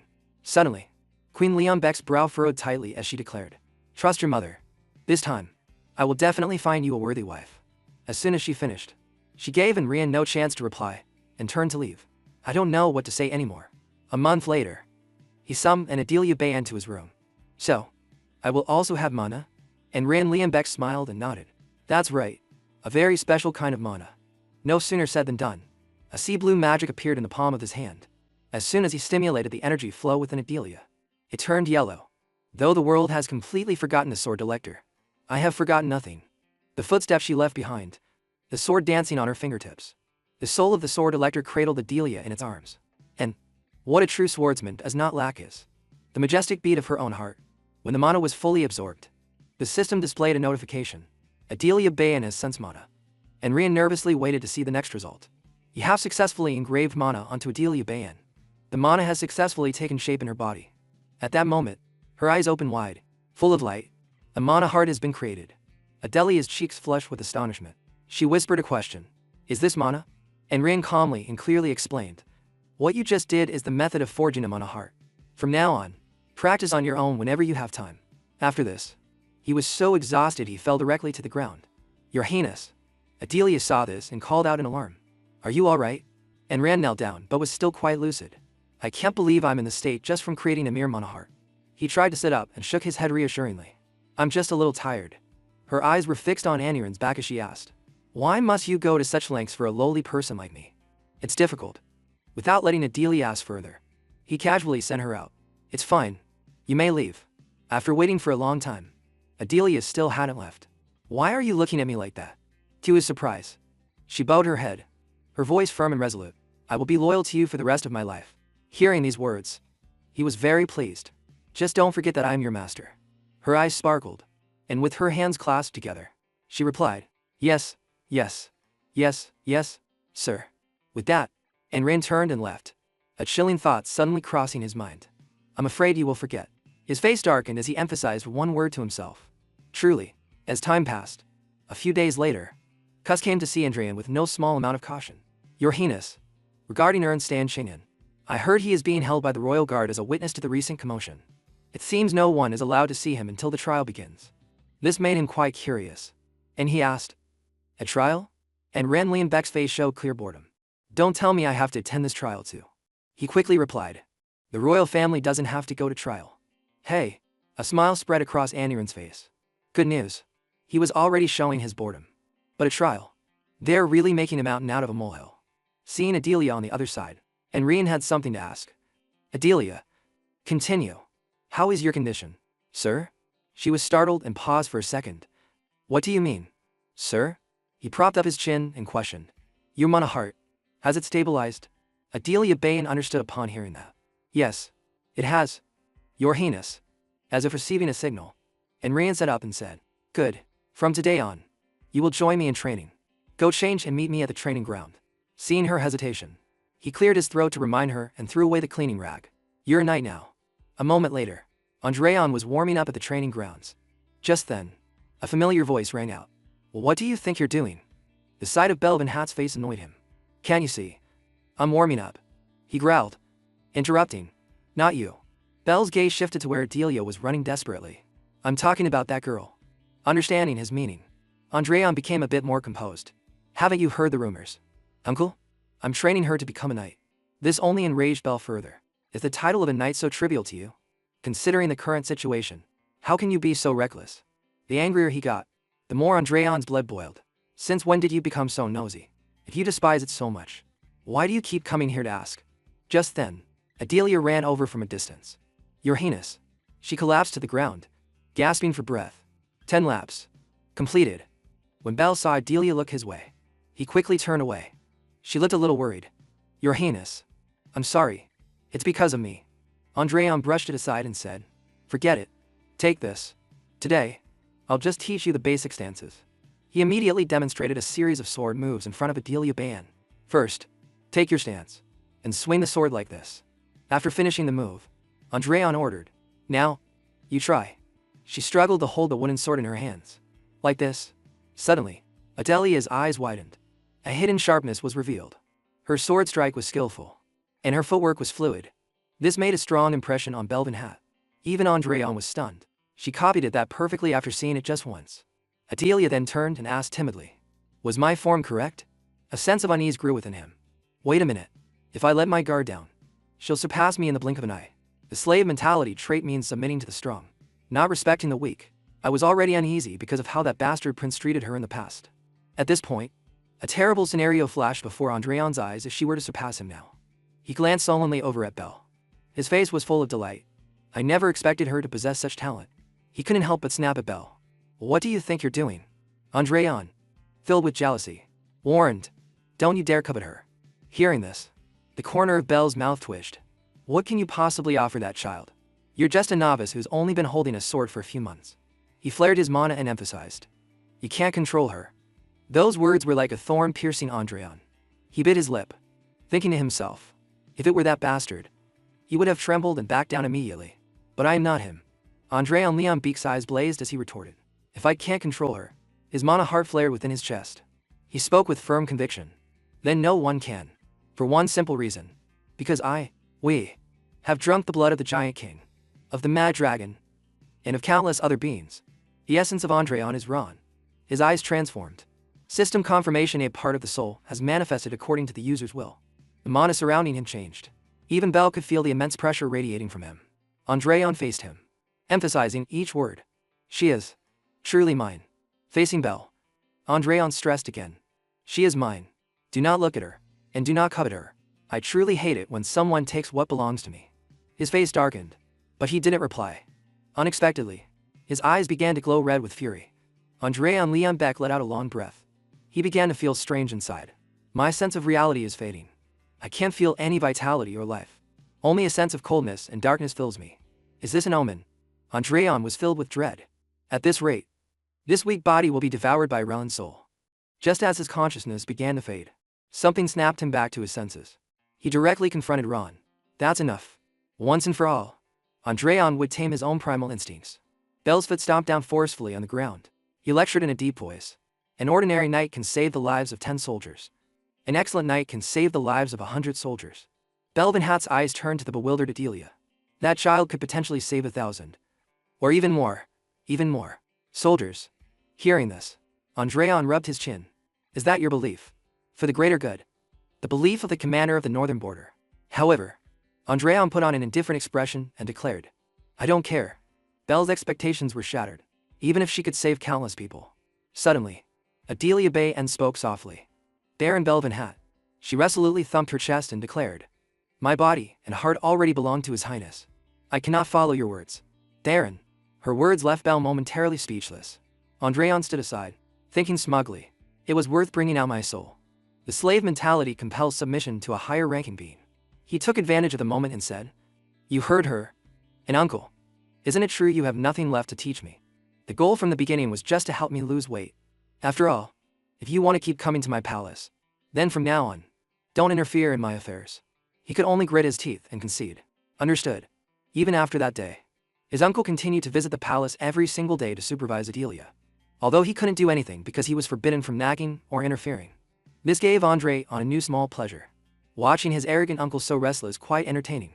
Suddenly, Adelia's wooden sword emitted a breath of mana. Even she couldn't believe it. Both of them frowned at the sensation that had just occurred. He was astonished to realize the change. She's already learned sword resonance? Andreon clapped his hands to get Adelia's attention. Good. Well done. Inwardly, he couldn't help but worry. At this rate, I might really get surpassed. Adelia happily walked over. Unexpectedly, Belle was already trembling. He stood in front of Andreon and demanded, You taught the girl the mana heart as well? His reply only infuriated Belle Van Hat more. That's right. Is there a problem? At this point, he couldn't hold back any longer and yelled, Isn't it enough that you alone learn that cheap paltry trick? Andreon's face darkened, a warning glint in his eyes. Without any mercy, he threw a single command at Belle. Get out. However, Belle tried to say more. There was a much better path. A potential you couldn't even imagine. And you've ruined it all. Andreon walked away without looking back. Cuss. See our guest out. Cuss was a bit flustered. Your Highness. Before Andreon could say more, Belle left on his own. No need. I'll see myself out. Adelia stood between them, watching them argue because of her. She called out softly, Your Highness. Is what I learned a cheap trick? He unhappily cut her off with a growl. No. Absolutely not. Adelia, with wide, innocent eyes, continued to ask. Then why did the Baron say that? Andreon just gave a curt, indifferent reply. Because he doesn't know. The people of this era have completely forgotten what a true mana heart is. If they hadn't forgotten, they wouldn't have discarded it like an old pair of shoes. He spoke while ignoring the sight of Belle walking away. You will soon find out the true power of the mana heart. A few days later at the training grounds, a wooden sword was thrust firmly into the ground. Andreon folded his arms and glanced at it without a word. He then looked up and teased Belle Van Hat. You acted as if you'd never come back. Belle just threw out to words prove it. I will only use one mana circle. If you can push me back even half a step, I will acknowledge you. Andreon Leon Beck readily grabbed the wooden sword's hilt. What was that bet again? He made a grand boast. Granting a wish. Belle stared coldly. If you win, I will grant you one wish. No matter what it is. If you ask me to teach you my family's secret techniques, I will do it. Andreon smirked provocatively. That's not what I want. Belle casually went along with it. Fine. For now. Then, Andreon shot forward, aiming first for his uncle's neck. Let's fight. Facing this attack, Belle casually remarked, aiming for the neck right from the start. I see. The sword path is as vicious as ever. Another slash came. Belle leaned back to dodge it. Andreon grew frustrated, pursing his lips tightly. Immediately after, a dozen sword strikes were all cleanly dodged by Belle. He got so bored that he decided to switch things up, slashing with just one hand. Andreon had to use 60 to 70% of his strength just to block the blow. Seeing his chance, Belle taunted him. Is that all you've got? Humiliated, Andreon's pride flared up. But the first thing he had to do was put some distance between them. Seeing this, Belle unintentionally let his guard down. Have you given up already? Andreon stood up, gripping his sword's hilt once more. Not a chance. He knew what he was up against. He's infuriating, but I have to give credit where it's due. My uncle is strong. An old man like him is just waiting for me to draw up my mana so he can make me taste a crushing defeat once again. With my mana heart at its current level, I'll definitely lose just as he expects. Thinking this, he decided to switch to a verbal fight. Isn't it strange? Belle's face wrinkled in confusion. Andreon Leon Beck immediately began his explanation. 400 years ago, countless knights used the mana heart and achieved unimaginable feats. And yet, just because a slightly more useful technique appeared, all the skills of those great knights are now considered trash. It seems everyone thinks that the technique called the mana circle is a far more powerful method of controlling mana than the mana heart. As soon as he finished, Belle bluntly asked, What are you trying to get at? Andreon replied softly, half stating, half declaring, My thoughts are different. It's not that the mana heart is weak, but its master is. Not all mana hearts are the same. At this point, Andreon Leon Beck's eyes revealed his inherent confidence. Uncle, have you ever heard of a battle spirit song? However, to Belle Van Hat, it was just meaningless chatter. This is a place for sword fighting, not for discussing such trivial matters. A slight smile formed on his lips. I thought you'd say that, Uncle, because you also call the mana heart a crude technique only learned by lowly mercenaries. Belle didn't bother to hide his impatience. You talk too much. Do you need more time to catch your breath? Andreon paused for a beat, then waved it off. No need. Andreon's footwork became more fluid. The path a knight has walked becomes his feat of valor. 100 victories are my pride and my strength. The energy Andreon emitted was incredibly strange.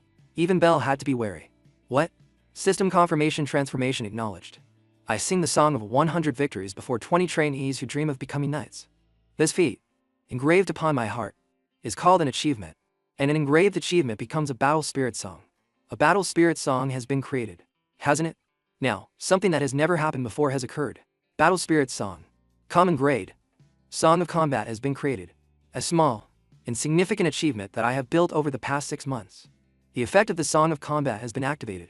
This is the true power of the Mana Heart, the battle spirit song.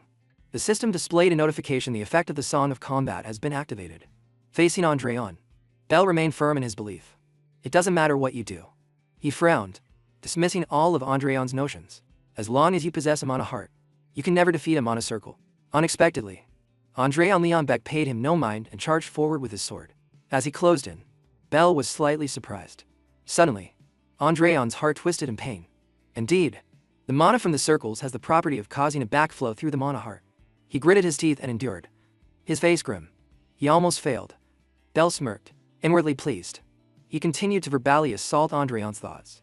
You're quite good at stubbornly enduring. I see. Despite being at a disadvantage, he still smiled. However, to obtain this song, I have sparred over 100 times, and endured the mana of the circles over 1,000 times. A power forged specifically to deal with knights who use mana circles. While clashing 100 times, I endured 1,000 waves. Mana erupted from Andreon's body. It enveloped his entire body, his heart whirling with fiery magic. This is the power of the Song of Combat. The tip of the wooden sword was now several times sharper. Bell, facing him, thought to himself, well, it seems this is worth a try. Andreon's speed shot forward in an instant. The two swords clashed, releasing an immense pressure. Bell remained in place, while only Andreon moved with all his might. The longer they fought, the more Andreon's strength was sustained beyond its limits. Bell now started to feel a bit exhausted. I didn't expect him to last this long. Suddenly, something touched his sword hilt. Bell decided to make his move, striking down with a single slash. Andreon was pushed back several meters. His face was grimy from the fight. He asked in a stern voice, how about?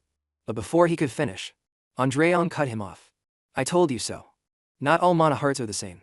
Bell's magic circle lit up. You're truly arrogant. He unconsciously moved his foot from its original position. Then, he put his strength into a basic slash. Andreon's body couldn't take the force and was sent flying. Too much time had passed, and Belvin Hat's patience was wearing thin. I won't play around anymore. The fact that you've lasted this long is commendable. I will praise you. Andreon didn't care, just trying to get up as he thought. As expected, a common grade battle spirit song isn't enough. However, he didn't stop there. Andreon continued to speak of 400 years ago. The knights made a grave mistake. They left no enemies for future generations. Initially, everything was surely passed down intact. The sword techniques, the proper methods of training the heart, and even the glorious battle spirit songs. But time has gnawed away at those brilliant achievements, and eventually caused them to be forgotten. Stories of dragons never before seen, and giant kings never before heard of. They must have become nothing more than absurd legends. Of course, new battle spirit songs were created, but at best, they were only about victories against 10 knights. At best, they were feats of defeating 100 soldiers. At best, they were songs built on facing other humans, with levels that could never become myths or legends. They couldn't withstand the new wind. Andreon's eyes were unblinking. Mana circles. With such cheap techniques, you can never reach transcendence. After hearing this, Belvin Hat questioned him. Are you drinking in the middle of the day? I haven't understood a single thing you've been saying. In his eyes, he was just an old-fashioned man. Belvin Hat, the arrogant and foolish knight. At this moment, Andreon continued his speech. You all need to know just how great a thing you have lost. Amidst a storm of mana, he spoke his inner thoughts. If you don't know, the mana seemed to form man-arm, enveloping Andreon Leon Beck's hand. I will teach you that which no sacred sword can cut. Dragon scales, and drinking its hot blood. This time, a new notification appeared on the system. I sing the song of the true dragon's demise. Suddenly, Andreon's heart seized with a sharp pain. Current abilities cannot withstand the song's level. A portion of the song is being omitted. A portion of the song is being omitted. A portion of the song is being omitted. A portion of the song is being omitted. A portion of the song is being omitted. A portion of the song is being omitted. Finally, after the omissions, the system gave a final confirmation, singing only a single phrase of the song. 1/4 of 1/4. His eyes glowed crimson with the power of the technique in his sword. Touching dragon scales, the swords clashed, sending sparks flying. The blade forged of Bel's mana showed signs of being severed. This is. His pupils constricted as much as they could. At this rate, I'll be devoured. Finally, the energy reached its peak, and a flash of light burst through the clear sky. The resulting blast destroyed the dueling stage. Andreon was thrown far away as someone cried out, "Your Highness!" As the smoke gradually cleared, Bel's figure still stood tall. Annoyed, Andreon forced himself to get up. The sight of bells from magic circles met his eyes. He couldn't help but ask, "Didn't you say you'd only use one circle?" Belvin Hat's face was grim. Seeing this, Andreon thought to himself, "And even after using all 4 circles, you still couldn't prevent your sword from being shattered." On the other side, Andreon had sat up straight. Mana from the heart is weaker than mana from the sword. That is an undeniable truth. For now, he spoke up, his voice cold and declarative. "Baron Belvin Hat." Just 3 words were enough to completely unnerve Bel. "You have lost." At the peak of the moment, something was tormenting Andreon's heart. It coiled tightly around his soul. No. Stop. Please. Just stop. Andreon Leon Beck's face turned noticeably pale. Unconsciously, he clutched his chest and collapsed. Back in the present, the pain still tormented Andreon in his bed. His trembling hand clutched the bedsheet tightly. Sweat drenched his face. This damn battle spirit song. This is the price for forcibly drawing out the power of a battle spirit song. To cut through the dragon's scales. Because the song of the true dragon's demise is a myth-grade battle spirit song. After calming down, Andreon clenched his fist proudly. My body has been ravished by it. But it was worth the price. The first battle spirit song woven by my own hands. 100 victories are my pride and my strength. Having endured 1,000 harsh waves through 100 duels, I will stand firm before even greater waves. He smiled faintly with satisfaction. The level of the song of combat has increased a little. The thought of one thing excited Andreon. This is enough to fight that bastard. The third prince. Suddenly, Adelia's voice called out, "Your Highness." Seeing him was like a fan meeting her idol. You're finally awake. Everything was in chaos after your Highness collapsed. I've never seen the Queen so angry before. Hearing this, Andreon chuckled. Serves them right. It really serves them right. Adelia carefully interrupted his joy. And Baron Belvin had also left a message. He said to inform him as soon as your Highness woke up. Andreon Leslie flopped back onto the bed. Don't report it yet. I'm going to rest a little longer. He then shooed her away with a gesture. Because Andreon was busy tending to the soul within his body. If I don't properly recover my spirit after being damaged by overusing a battle spirit song, I'll pay a terrible price. Reality and past memories will blend together into a confusing mess. And at some point, the boundary of reality will completely collapse. I'll end up as a madman, endlessly reliving the moments of the battle spirit within a fractured world. Thinking of this outcome, his face twisted. To think I could get trapped in the sword's memories again after finally becoming human. Just the thought of it makes me shudder. According to the memories of Ron, Agnes Bayan was a great swordswoman. After explaining to Adelia, he emphasized, because you are a descendant of the Bayan family, you should be able to inherit the battle spirit song she left behind. She was a bit surprised to hear this. I never knew my ancestor was such a great swordswoman. He wasn't surprised and just shrugged as he poured some water. Of course, you'll need to grow much stronger than you are now to reach a level worthy of that song. So, about that, Andreon, half testing and half suggesting, asked, what do you want to do once you learn swordsmanship? Adelia seemed to have never thought about it. That is, she avoided his gaze. If I can't really become a knight. Andreon felt helpless at her hesitation. If you become a knight, then, he didn't want to make things harder for Adelia Bayan. If you can't think of anything, we can talk about it later. But she still tried to speak her mind. I will. He paused, waiting for Adelia's next words. As if mustering all her courage, she expressed herself. Be your Highness sword. I will become your Highness's sword. This time, it was Andreon's turn to be surprised. Memories from his time as his sword flooded back. There are songs of great deeds that begin with the sound of a battle horn. And there are also songs of great deeds that begin with the first step across a field. There are also stories that begin with a heartfelt oath. Adelia's vow rang out. To live for your Highness for my entire life. I will dedicate everything to your Highness. A hidden system notification appeared. Adelia Bayan offers the Song of Fealty. His mana heart suddenly lit up. This is Adelia's battle spirit song. And, sometimes, a battle spirit song also affects others. A golden light shone down on Adelia. A new battle spirit song has been created. A common grade battle spirit song, Song of Dominion, has been created. From what he knew, the Song of Fealty was a song offered to a master rather than a battle spirit song. It was more like an oath of servitude that bound souls together, even if she had the vassal mentality trait. Looking at Adelia before him, Andreon thought, I never expected the descendant of the sword matron to weave a Song of Fealty. I've received some unexpected help. Looking at his current abilities, Andreon smiled with satisfaction. As long as I am the target of the Song of Fealty, then Adelia's growth will also benefit me. Andreon smiled at her. Thank you. Adelia blushed instantly. Your Highness. In the dark room, their eyes met, although I still don't know in what way that benefit will manifest. Time passed, and it was now a few days later. Andreon's face was clearly bored. Cuss and Adelia stood in front, speechless and confused. Just then, a voice called from outside. Ian, are you feeling better? He stammered in response. I'm fine. Andreon looked warily at Queen Leon Beck outside the door. It's easier to deal with those who hate this body. But dealing with someone who loved the original owner of this body is quite awkward. Suddenly, she asked, do you resent your uncle? Without waiting for his answer, Queen Liam Beck explained in a deep voice. Your uncle didn't really mean to harm you. So even if there are any bad feelings left, please let them go. He replied flatly. I have no negative feelings. Unexpectedly, Queen Liam Beck became even more agitated. How could you not? He treats you harshly and nags you everywhere you go. To say you have no negative feelings is surely a lie. Andreon tried to explain helplessly. No, I really don't. He tiredly scratched his face, waiting for her reaction. Recalling that day, he told himself, I already dealt him a blow that day, as all his pride and principles were denied. He must be having a very hard time enduring it. The inner demon I planted in him that day. If he has the strength, he will go even further. But if he can't overcome it, he will lose that precious martial courage of his. To be honest, I don't care what happens after. Queen Liam Beck smiled, recalling Gnostic Lajiki. Your uncle has spent his life more attached to his sword than to people. So he's a bit clumsy and rough. But lately, it seems he's very proud of you. He even personally convinced His Majesty. Her next words shook Andreon's detached thoughts. Thanks to him, your house arrest was lifted earlier than expected. But trouble came as soon as the house arrest was lifted, which was when Andreon had loudly declared, arrest them all. She let out a soft sigh. Your uncle's position must also be very difficult. At that, Andreon's face went blank for a moment.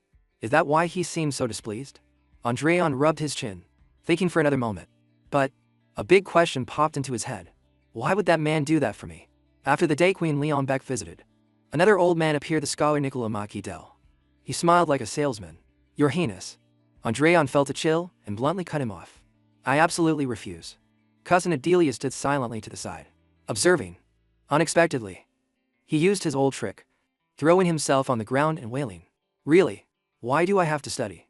Nicola remained composed and said, without learning, what difference is there between a man and a beast? Hearing this, he shot up in anger. Are you calling me a beast? The old man patiently and gently advised. You have only just begun your studies, Your Highness, so I cannot yet call you a beast. Andreon roared in protest. I haven't even started. Don't play word games with me. With that, he sulked and sat on the floor. I may look like this, but I already know everything I need to know. I'm saying I don't need to learn anything more. Understand? Nicola Maki-Adal continued with his sales pitch. If you are so determined, then let's do this. You will discuss a few topics with me. If your skills are truly as you say, then I will no longer come to see you. Your Highness. The opportunity presented itself, and he immediately agreed. Sounds good. The discussion began, followed by Andreon slamming his hand on the table. Yes, exactly. That's why one must always watch their back. It's human nature to walk all over you if you show too much leniency. Niccolo played along with his emotions. You are absolutely correct. Seizing the opportunity, the old man presented a book and said, I think you'll find this book very interesting. He took it and quickly flipped through a few pages. Here, it evaluates the relationship between a monarch and their subjects as a type of contract or transaction. The monarch receives military and economic support in exchange for protecting their subjects. The subjects seek the monarch's protection and political stability in exchange for their loyalty. This seemed to resonate with Andreon. The old man has a point. All relationships are inherently give and take. And so the conversation lasted until late afternoon. So, about this part. Exactly. That's right. And this part too. When they were done, Niccolo gathered his books. Well then, Your Highness. The old man smiled brightly and promised. We shall continue the rest of our discussion tomorrow. Not realizing he'd been led by the nose, Andreon even waved goodbye. Alright, I'll be waiting. Even after Niccolo left, Andreon was still quite cheerful. Suddenly, his clarity returned in a flash. Wait, did I just participate in a normal lesson? The corner of Andreon's mouth twitched. Having been led her, bound like a bull. That old man is really cunning. Conversely, the old man also had some thoughts about him. The first prince. He's quite different from the rumors. The next day, when the sun was high in the sky, Andreon lay on his back on the bed with a completely bored expression. He rolled back and forth, complaining. So bored. He always felt an indescribable restlessness inside. Have I been living too diligently lately? Since I'm not focused on training, there's nothing to do. And my body is still recovering. Suddenly, a report came from outside the door. Your Highness, Lord Belvanhat is here to see you. He shot up with excitement. It's been a while since I had a visitor. Adelia tilted her head and asked, what should we do? Andreon, being so bored, was enthusiastic for a change. All right, show him in. He stood with his hands on his hips, waiting for his uncle. It's been a few days since that match, so it's about time he visited. His attitude changed when he came face to face with Belle. But it seems he hasn't overcome the inner demon I planted in him at all. He let out a sigh. Then he spoke from the heart. I am very sorry. I broke my own promise and caused you to be seriously injured because of it. I have absolutely no excuse. Andreon remembered the battle the other guilty conscience. The reason I'm recuperating isn't because of Uncle Sordora, but because I overused the song of the true dragon's demise. It was even worse remembering Queen Leonbeck's words. Your uncle's situation must be difficult, considering I've caused another incident. Belle spoke in a deep voice. So, tell me what you want. If you demand my arm, I will offer it. If you demand my eye, I will offer that too. Andreon let out an ice-cold reply. What would I do with such trash? At this moment, Andreon was in a difficult position. How can a man who was once a sword saint be bound by an inner demon like this? After thinking for 5 seconds, he made a decision. All right, I'll be generous. I will state my wish now. Uncle, let me go on a trip. He was momentarily startled. Since your house arrest is over, can't you go out whenever you want? He wagged his finger, indicating he was wrong. Not a day trip like that. Somewhere far away. If possible, outside the capital. This request from Andreon made him freeze like a statue. It took him a moment to speak. It will take some time to arrange the schedule. With the upcoming banquet, traveling far is impossible. Andreon waved his hand dismissively. That's fine. As soon as he finished, his uncle turned around. Very well. I will contact you when the schedule is set. Andreon agreed and shooed him away. Go ahead. Cuss stood beside him, watching Belle leave.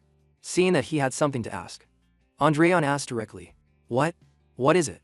Why are you looking at me like that? Cuss hesitated to answer. Well, he scratched his head and smiled sheepishly. I'm just a little surprised. I thought your Highness would demand something much more unreasonable. Since the Baron broke his promise, this was a rare opportunity to profit in many ways. Cut. He couldn't explain clearly. It's just. Then he could only say one thing. Seeing that stubborn old man act like that just made me feel sorry for him. Before the goosens faded, he was met with Cuss's amused laughter. What? Why are you laughing? Cuss, you seem to have gotten quite comfortable lately. Just then, Adelia appeared. Your Highness. In her hand was a small piece of paper. The letter you were waiting for has arrived. Your Highness. On it was the seal of some place. The letter was quite brief but complete. I have recently achieved a small accomplishment. Perhaps I will be able to visit you soon. I hope you remain healthy until that day.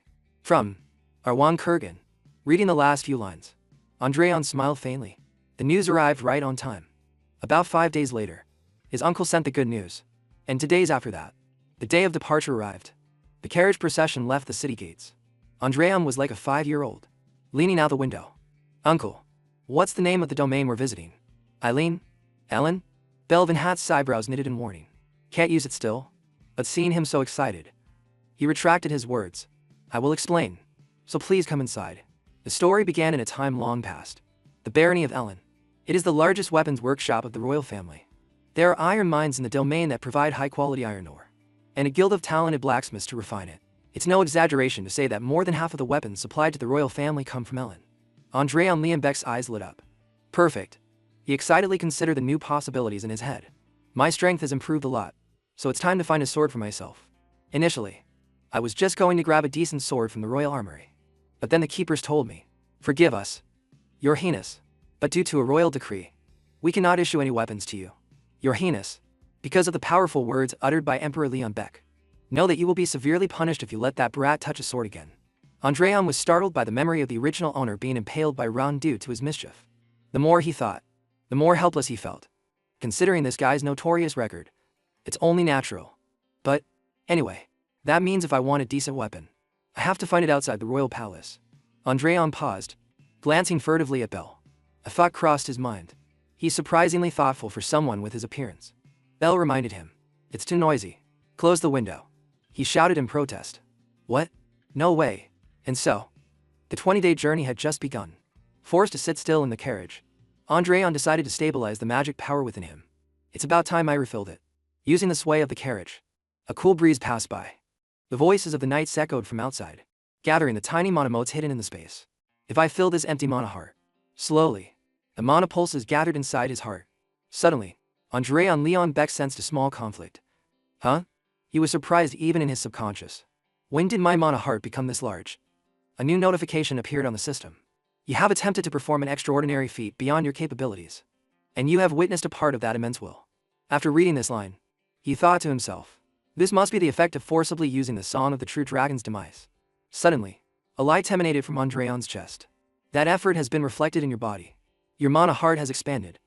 Thanks to the expanded mana heart, your physique has changed significantly. Your body can now withstand even more mana. You have reached the level of a sword master. Your connection to the source has improved slightly. Some restrictions on your restored powers have been lifted.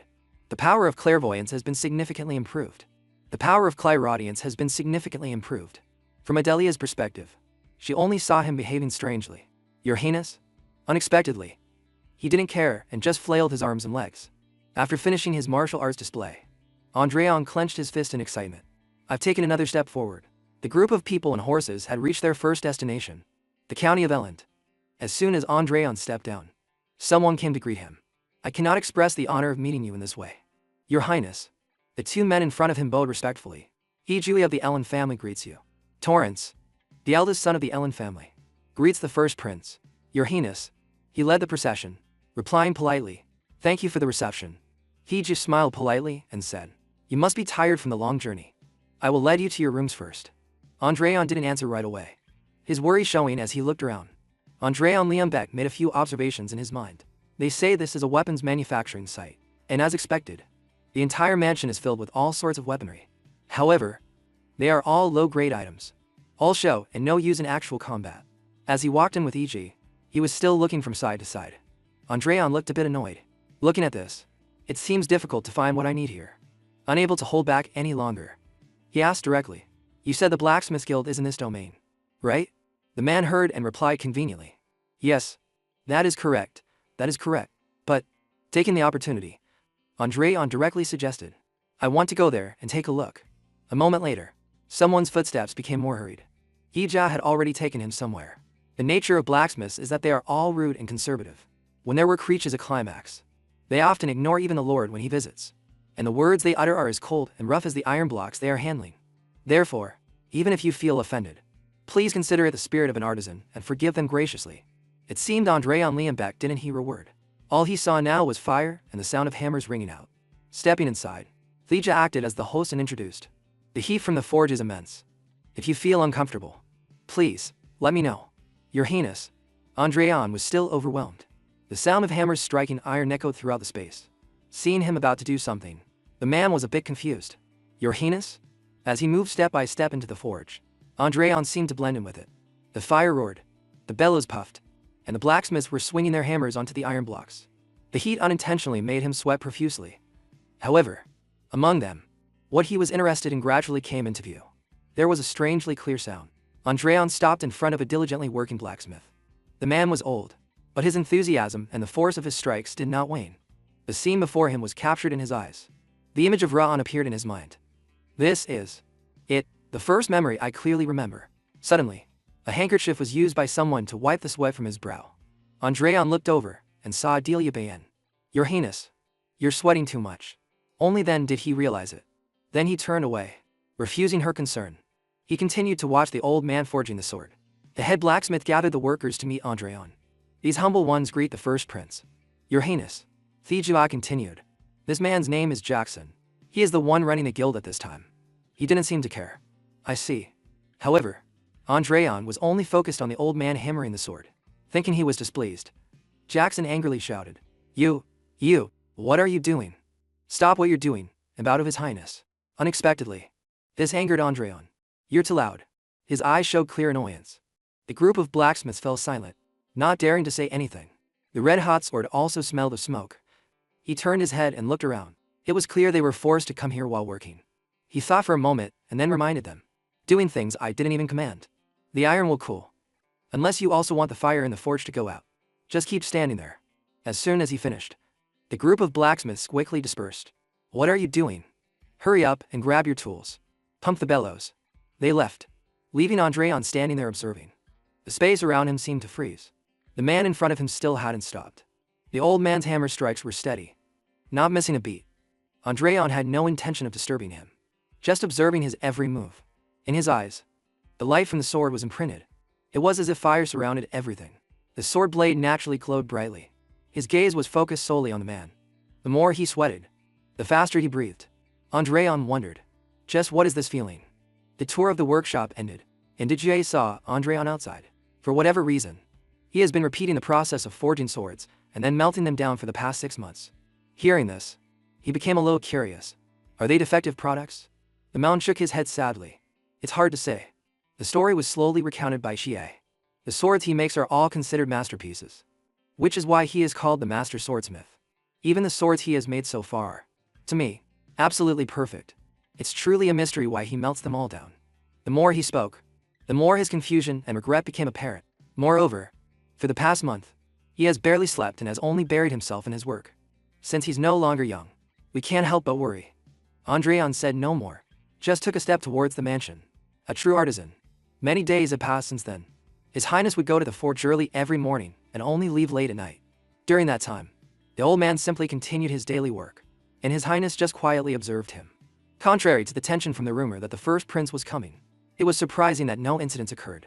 On a night with a crescent moon on the roof of the mansion, Andreon had gone to the forge as usual, and finally, the day His Highness had to leave arrived. He seemed to want to say something but held back. The other man, as usual, paid him no mind. When he thought he had reached his limit, Andreon sighed. I was hoping to see it finish before I left. Iju was speechless at his anticipation. He thought to himself, he feels very regretful. With that, Andreon turned and called out, let's go. I heard there's a farewell party tonight, and we have to depart early tomorrow morning. Koitis silently watched his back as he disappeared. Perhaps that's why he hoped His Highness could see the sword completed by the Master Swordsmith, if only for a moment. The next morning, when the sun was just rising, Your Highness, Andreon appeared with a peculiar look. From afar, Fiji ran up to announce, it seems the Master Swordsmith has finished the sword. Hearing this, the next person to run off was Andreon. His eyes fell upon the old man with the sword in his hand. The old man was intently polishing the entire sword blade. It was finally finished, sparkling under the sun. Hey! Unexpectedly, the man, without a word, knelt at Andreon's feet and offered the sword. The sword blade reflected his eyes. I offer this sword. The old man slowly spoke each word clearly for His Highness. This was something even Ija had never imagined. Frigid like the sun rising on the horizon, and cool lit until its sharpness matches the king's heart. If you do so, a sword like the sun and a king will be born. From the blacksmith's song, holding the sword in his hand, Andreon asked, does it have a name? The old man bowed his head respectfully. How about calling it Twilight? He asked curiously, is that the twilight of dawn or the twilight of dusk? The old man slowly replied, to me, it is dusk. But to Your Highness, it must be dawn. After hearing this, Andreon laughed out loud. You're quite eloquent for a blacksmith. Suddenly, the old man's tone deepened, and he let out a long sigh. That, he collapsed to the ground as he spoke. What a relief. Before anything else could happen, the man had fainted. Cus whispered in his ear, Your Highness. He supported the old man and gave an instruction. Tell my uncle I think I'll be staying here tonight. That night, the 10 torches were lit. Alone, Andreon sat inside, taking care of the man. The old man seemed to have regained some consciousness. The moment Your Highness stood behind me that day, the sword took shape as if destined.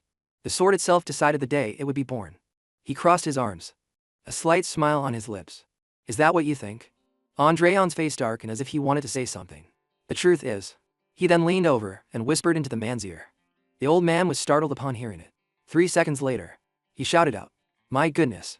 Then you are. Andreon understood and quickly nodded in confirmation. Yes? So how could I not understand this man's heart? Once he understood everything. The man on the bed burst out laughing. The old man spoke with satisfaction. I see. Now I understand. Your Highness, please let me borrow that sword for a moment. He quickly handed the hilt to the man. Here you go. The old man's trembling hand took back the sword. Once more, sweat dripped down his face. I pray that this sword will become as great as you are.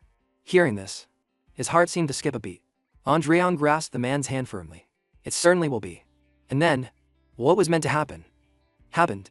It seemed the man had reached the end of his road. He had sacrificed himself to create the greatest sword. That night, Andreon seemed to make a promise to himself. Certainly. The next day, another sword was packed in a box. He cheerfully brought it to present to Andreon. Although one cannot simply discuss the value of a sword created with a soul, but I believe it will be inconvenient for your highness to use. I happen to have this magic sword that I wish to offer your highness. Please accept this instead. Andreon accepted it with a charitable smile. It's very good. In his heart, he calculated, though not high-end, it's a good mid-grade sword. The man, seeing his interest, was quite pleased. Your highness. So, about that sword. Andreon casually slung the sword at his hip and replied. Just being created by a renowned master with all his heart is already an extremely great gift. And yet, you were going to offer a magic sword on top of that. As expected, the loyalty of the Ellen family to the royal family is truly devoted. Hiju was stunned by his words. That, he could only bow his head and say, it is an honor for my family. Thijai screamed, pulling at his hair. I was going to use that flashy magic sword as bait to get back the master swordsmith's sword. But now, I've just lost a good sword for nothing. A short while later, in a forest, Bell announced to the troops, the carriages and infantry will follow slowly. The cavalry will advance at full speed. We're behind schedule, so we need to hurry. Keep up. They replied in unison. Andreon watched him with a thoughtful gaze. He blurted out, you seem busy. Uncle. Come to think of it, I didn't see you at all while we were in the domain. Bell held his head high and replied, His Majesty gave me a separate mission. He rubbed his chin, looking contemplative. I guess my trip wasn't entirely free. Huh? Bell didn't reply. Just gave a reminder. All right, get ready. We plan to move quickly to reach Lion's Heart City by tonight. So, you'll have to ride a horse. Hearing this, Andreon seemed to remember something. About that. I don't know how to ride a horse. His uncle was completely taken aback. All eyes were fixed on Andreon. I used to be a sword. How could I know how to ride a horse? Andreon had to bite the bullet and go along with it, as there was no other choice. The road to Lion's Heart City. And of course, there were a few unexpected incidents along the way. But it was unavoidable. His face had turned several shades paler. Although it wasn't half a day as originally planned. We reached our destination after about a full day. Standing before the city gates, he let out a breath. So this is Lion's Heart City. The rhythmic footsteps of the soldiers approached. The young man at the head maintained a respectful attitude. Ewan of the Walden family greets the first prince. Your Highness. The Lions of Steel greet the noble blood of Leon Beck. Their reception sent a chill down his spine. Your aura seems a bit excessive. Andreon's eyes glanced over at the soldiers accompanying him. As for Lysotha, well, it's pretty obvious, isn't it? A fiery thought sparked in his mind. How about I stir things up a bit? From a distance, a person approached. R1? R1 understood immediately upon hearing her name. She knelt at Andreon's feet and reported. I have been waiting every day just to see your highness again. As soon as she finished, dozens of fiery pairs of eyes stared at him. Oh, the reaction is quite immediate. Suddenly, Andreon Leon Beck felt a chill down his spine. He quickly turned around and met the gaze of Adelia Bayan. The hostility is directed at me. Her master's feelings might be agitating Adelia. He called out softly, Adelia. She snapped out of it in an instant. Adelia returned to her usual calm demeanor. She nodded respectfully. Yes, your highness. Seeing this, Andreon felt a sense of relief. It's a good thing I developed her slave mentality early on. To avoid wasting time. Andreon turned to Arwen. Now then, he casually ordered. Arwen, follow me. In his heart, Andreon was plotting to stir up trouble. Don't we have a lot to talk about? It would be even better if those behind you came along too. A month later, Andreon had removed his outer coat and gone to the training grounds. Standing before Arwen's fan club, he spoke frankly. I want to witness the swordsmanship of the Lions of Steel, who are said to be the best in this kingdom. Who will show me the sword of the Lions of Steel? All eyes turned to one person. He followed their gaze. Seeing that they didn't speak up, Andreon declared firmly, if my status is pressuring you, I, in the name of Leon Beck, guarantee that no one will be held accountable for the outcome of this match. Still no one. Knowing that the usual approach wouldn't work, he resorted to taunting them. I didn't expect the renowned Lions of Steel to be so cowardly. It seems the title of the kingdom's strongest is just an empty name. Hearing this, a young man with orange hair stepped forward with his sword. I am Dio of the Denon family. He firmly declared. Although I am too lacking to represent the sword of the Lions of Steel, if you would allow it, I would be so bold as to stand before your highness. He waved his hand, a slight smile on his lips. No need for permission. I was the one who made the request. As soon as he finished, Dio lunged forward. Then, please be careful. His eyes widened, revealing a sharp glint. The two swords clashed. emitting a blue light. With just one clash, Dio coughed up red. In a single move, he was sent flying, skidding a long way across the ground. Andreon's mana heart burned brightly. Next, Dio was knocked out, but the others didn't back down. Among them, another brave soul stepped up. "Pa you Roth YM. Dio is just a first year. I'm a third year." Before he could finish his line, his face was also smashed in. Following that were a few more who barely tickled Andreon. "I'm Holly, a fifth-year apprentice swordsman. Zurich, eighth year. The sword of the Lions of Steel never loses." No, only the sound of clashing echoed in the training grounds. About 15 minutes passed. The Lions of Steel troop was completely wiped out by Andreon. He wore a bored expression. "Seriously. Now, I want to face the official knights." You all move quite slowly. Andreon called out to Arwen. She stepped forward upon hearing her name. Yes, Your Highness." He smiled and winked. "When I return, you will come with me." Arwen paused for a beat. She then bowed her head respectfully. "As Your Highness wishes." Suddenly, a man from behind spoke in a grim tone. "Your Highness." He smirked in satisfaction. "Too easy." The man continued. "I heard Your Highness is fond of wagers. How about a small bet to liven things up? If I defeat Your Highness." Before he could finish his sentence, Andreon cut him off. "I refuse. Arwen is not a prize in a tournament." She was deeply moved by this.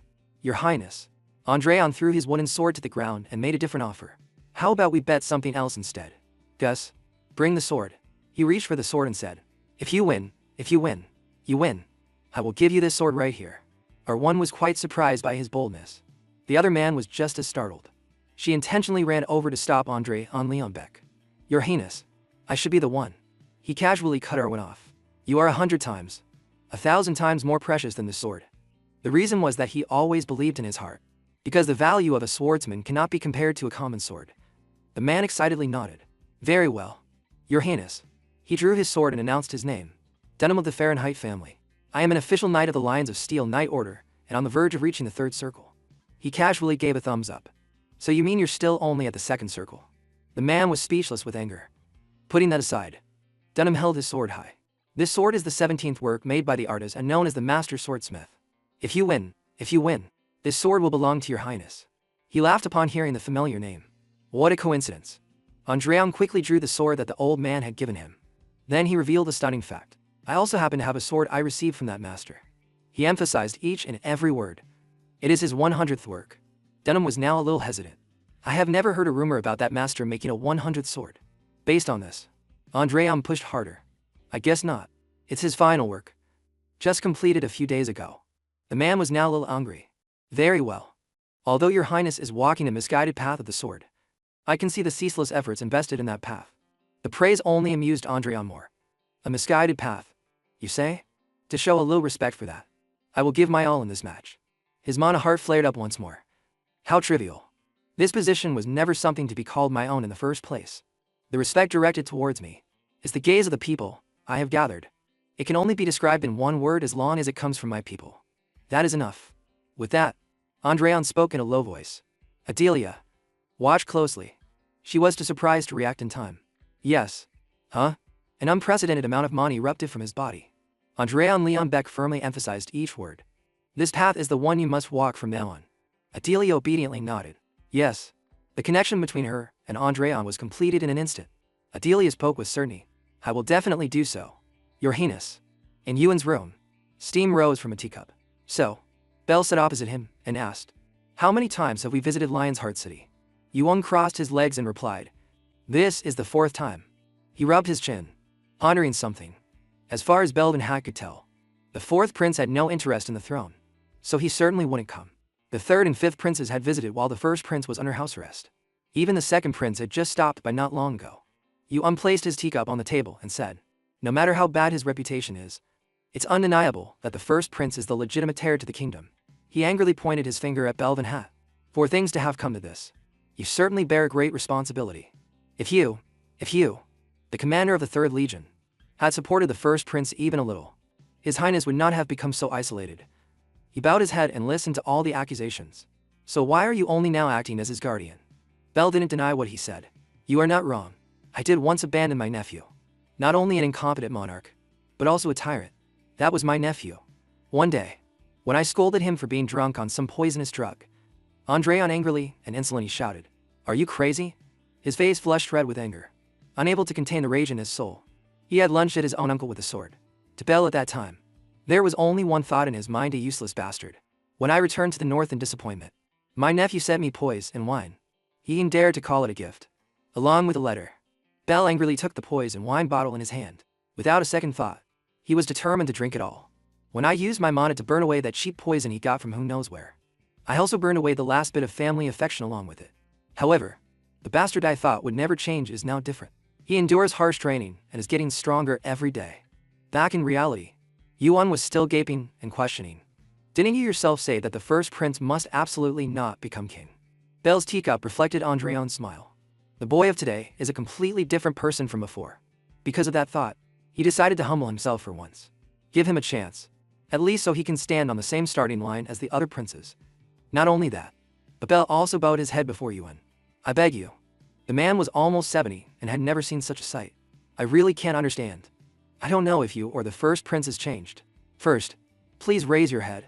I'm known as the Silver Lion. Before he could finish his sentence, a soldier burst through the door. Lord Weil Odin. The two men frowned, looking quite surprised. The first princes. After receiving the news, Yuan and Bell headed to the training grounds.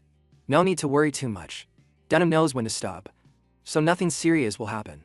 Throughout the walk, he continuously reassured him. Even in a real sword fight, he certainly wouldn't beat a royal to the point of unconsciousness. After hearing this, Bell spoke sternly. The one you should be worried about right now is not the prince, but your knight. The man, on the other hand, was rather incredulous. You've really become strange. Your face is pale, and you're saying absurd things. Before he could finish his words, a familiar figure was thrown down at their feet. Yuan immediately recognized the man on the ground. Dunham. Now the entire training ground was in an uncontrollable uproar. Even Dunham has been defeated. His Highness won again. Yuan's face went blank for a long time. What is this? Bell was both a little awkward and proud. I told you so. Andreon wiped away the dry blood from the corner of his mouth. In his eyes, Andreon was very different from before. He is not the one you need to worry about. He was fired up and called out loudly. Next, his uncle always said that a true knight only begins at the second circle. That was why Andreon gave his all to fight Dunham. Throughout the battle, Andreon Leonbeck experienced it for himself. Those words were no exaggeration. He also realized something. The current song of combat is not enough. But I can't just use the song of the true dragon's demise on a regular knight. In that case, system confirmation activating super focus talent. Andreon's mana heart pounded in his chest. He visualized the blurry steps clearly. Everything became still. His body no longer felt like his own. Andreon's eyes blazed with the blue light. That's the feeling. Just like that time. The moment Dunham's sword was about to connect was replayed in his eyes. And it flowed. The clash sent sparks flying. As a result, Dunham was sent flying meters away. He was exhausted, but he was superior. As another person fell, Andreon's voice rang out again. Next, it was still the same precise, powerful slashes, a sharp sword path and a confident half smile. Andreon didn't hesitate to take down his opponents in just a few short moves. As time passed, his strength showed no signs of diminishing. Andreon even used the opportunity to hone his own skills. One by one, they were cut down like falling reeds. Andreon didn't spare a single one, fighting them all. The more he fought, the more ferocious he became. Sweat dripped down, soaking the grass. Alone, Andreon had cleared out the lion's troop by dusk. He panted to catch his breath. Unexpectedly, the soldiers cheered loudly. Patton has been defeated. That's His Highness's 5th consecutive victory. Having endured 1,000 harsh waves through 100 duels, I will stand firm even before a greater wave. System confirmation in Uverse has been added to the Song of Combat. Only now do I rise with sword in hand. System begins upgrade. The rank of Song of Combat has become uncommon. Song of Combat changes to match its rank. Song of Combat has become Song of Dueling. His mana heart returned to a stable state. I did it. Now, Andreon was too exhausted to stand. As his heavy body fell, a hand caught him. Are you alright? The soldier smiled and sat in front of Andreon. We express our respect for your highness's victory. Then they all cheered in unison. We respect the first prince's sword. We respect his fighting spirit. We express our respect for his victory. This strange reaction took Andreon by surprise. What is this? Just a moment ago, they wanted to tear me to pieces. Yuan then spoke up to explain. They are simple men by nature. Swords and victory. Nothing excites them more. Looking at your face, you must have thought you would incur their resentment.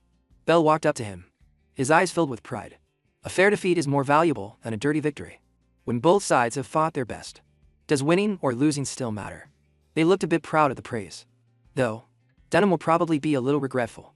The red-haired young man crossed his arms and laughed. Yes, because he has to offer the sword he was always so proud of to your highness. This was followed by inane laughter. How refreshing. He was too arrogant about that sword. Andreon lowered his head, laughing at himself.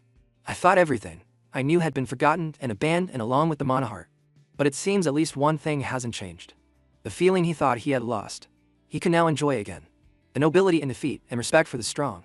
The spirit of knights. After the cultural exchange, it was time for Andreon to head back to the palace. But this time, he seemed a bit reluctant. Well then, until next time. Yuan placed a hand on his chest and bowed his head in response. I wish you good health until then. He replied politely. You stay healthy too. Count. After turning his head for 3 seconds, Andreon Leon Beck had something else to say. Oh. Right? Count Wolodin. Please keep what happened during my stay here secret. The man tilted his head in confusion. Wouldn't it be more beneficial for your highness if it were made public? Andreon rubbed his chin, a mischievous look on his face. He thought of his dear brother waiting at home. There's someone I want to tease a little. After leaving Wolodin, the group of horses and people found a temporary resting place. We will make camp here for the night. Cus informed Andreon of something. I will go scout the surroundings for a bit. He nodded in approval. Go ahead. Arwan was still staring intently at Andreon from behind. He turned his head and saw her looking lost. Thinking to himself, Arwan will adapt soon. With that, Andreon Leon Beckion and went into his private tent. I should go inside and rest. Unexpectedly, Adelia was already waiting there. Your Highness, you're back. He was speechless at her strange treatment. The person I recruited was supposed to be a sword genius with S-rank talent. Yet she's still doing things only a maid would do. Adelia didn't understand why he was sighing with a blank face. Your Highness, is there something that displeases you? Andreon Lasley stretched out on the cot. No. Forget it. You may leave. She replied helplessly. Yes, Your Highness. After Adelia bade and left, he tiredly thought about what to do next. The Lions of Steel Knights are different from what I thought. When I use the power of judgment, most ordinary knights don't possess or talent exceeding rank. In the past, these were people who would find it difficult to reach the level of an intermediate or a master even after a lifetime of harsh training. Ordinary people who should have faded into hopelessness. And yet, people like that reach a level equivalent to a sword master in their 20 seconds or 30 seconds. The foundation possessed by a transcendent has incomparably declined, but the foundation of ordinary people has increased significantly. After connecting the dots, Andreon sat up instantly. It's because of the mana circles. My uncle is a figure who could have aimed for the transcendent realm in the past. That's why I was so dissatisfied when he threw that potential away. However, this era is one where there isn't even a chance to build achievements beyond the uncommon rank. In the end, it's all due to the flow of time. I have to admit it. I don't understand this era. He spoke the last words aloud, so I'll start learning again from scratch. Suddenly, someone who overheard him spoke from outside. That's a good mindset. Bell clapped his hands, regardless of whether it matched Andreon's thoughts. It's not too late. If you work hard from now on, you can achieve your dream. He naively wondered to himself. No. What dream? He ignored the previous reaction and got straight to the point. Haven't you already captured the hearts of the Lions of Steel? If it were the other princes, they wouldn't have been able to blend in with them so naturally. It was unclear what Belvin Hat was thinking, but his eyes sparkled as if under a filter. That was a very wise decision. Ian. Of course. Andreon had no idea what was going on. What's wrong with this old man? He was confused by Bell's flowery words. Has my uncle gone mad? He clenched his fists and asked again. Don't you remember the conditions of the bet I made with you? Andreon reviewed a few bets. If it's the bet about defeating the third prince, that's still. Before he could finish, Bell cut him off. No. Our bet was to defeat a second circle knight. He was startled and pointed at himself. Then I guess I won the bet. Bell strode closer to him. I will do exactly as I promised then. Andreon still didn't understand the issue he was mentioning.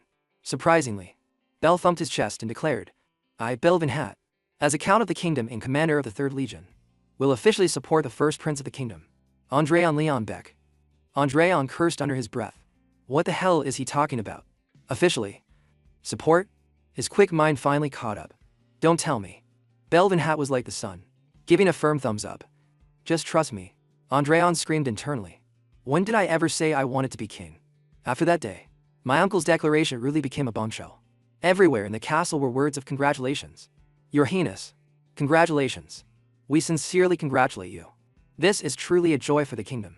The newly assigned royal knights and soldiers were creating a commotion, along with the new servants and maids sent from the palace, bustling about. And I suddenly found myself in the center of it all. Andreon angrily pointed out the window and shouted, This is chaos. Send them all back immediately. Cuss remained calm in the face of his outburst. Even if you order them to leave, they won't listen. Andrea and Liam Beck grumbled incoherently. Then at least get them out of my sight. This is driving me crazy. Just as he wished. A moment later, the window was opened. Andreon's ears returned to their usual peace. Finally, some quiet. Isn't this better? But after just 3 seconds of comfort, the door was slammed open without mercy. Brother, are you there? Looking at the young man in front of him, he asked warily, why are you still here at this hour? He was the third prince, Gillian Leon Beck. You put on quite an act, secretly learning swordsmanship from Baron Belvenhat. And now, you even reveal such great ambition. He still didn't pay attention to the accusation. Learning what from whom? This? Gillian, already angry, received another unconvincing act of feigned ignorance. I was really going to save face for you. How could you do this? I was going to let you lose in a not too shameful way.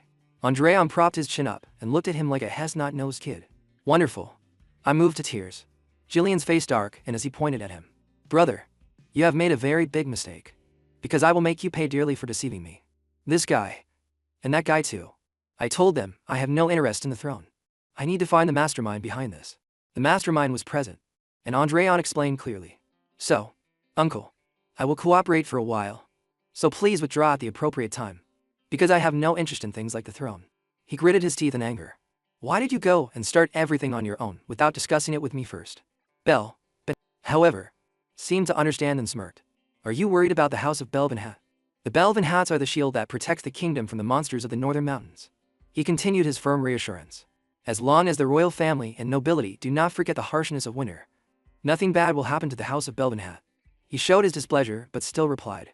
If that's the case, then that's a relief. His next words made Andreon reconsider.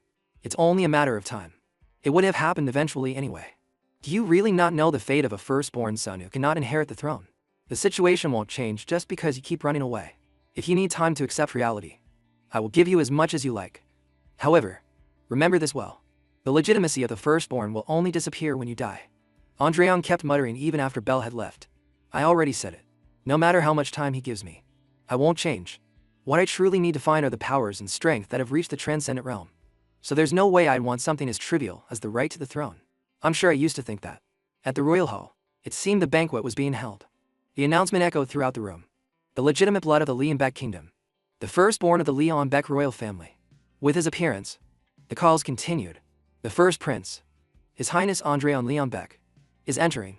Besides the gazes as sharp as daggers, were the proud eyes of Bell and Taylor. And of course, the thought of not inheriting continued until the banquet began. Andreon slowly descended the stairs. His face held the solemnity of a prince. Those present began to flatter him. How amazing. His dignified manner is just like His Majesty's when he was young. In his heart, Andreon inwardly scorned what was happening. Making such a fuss just because I lost a little weight? Is this the nobility of the kingdom? What a farce. Because the people in front of him all share the same characteristic malice. Andreon's face was cold, not moving an inch while standing among these people. It's the kind of evil karma accumulated by those who specialize in plundering and trampling on the lives of others.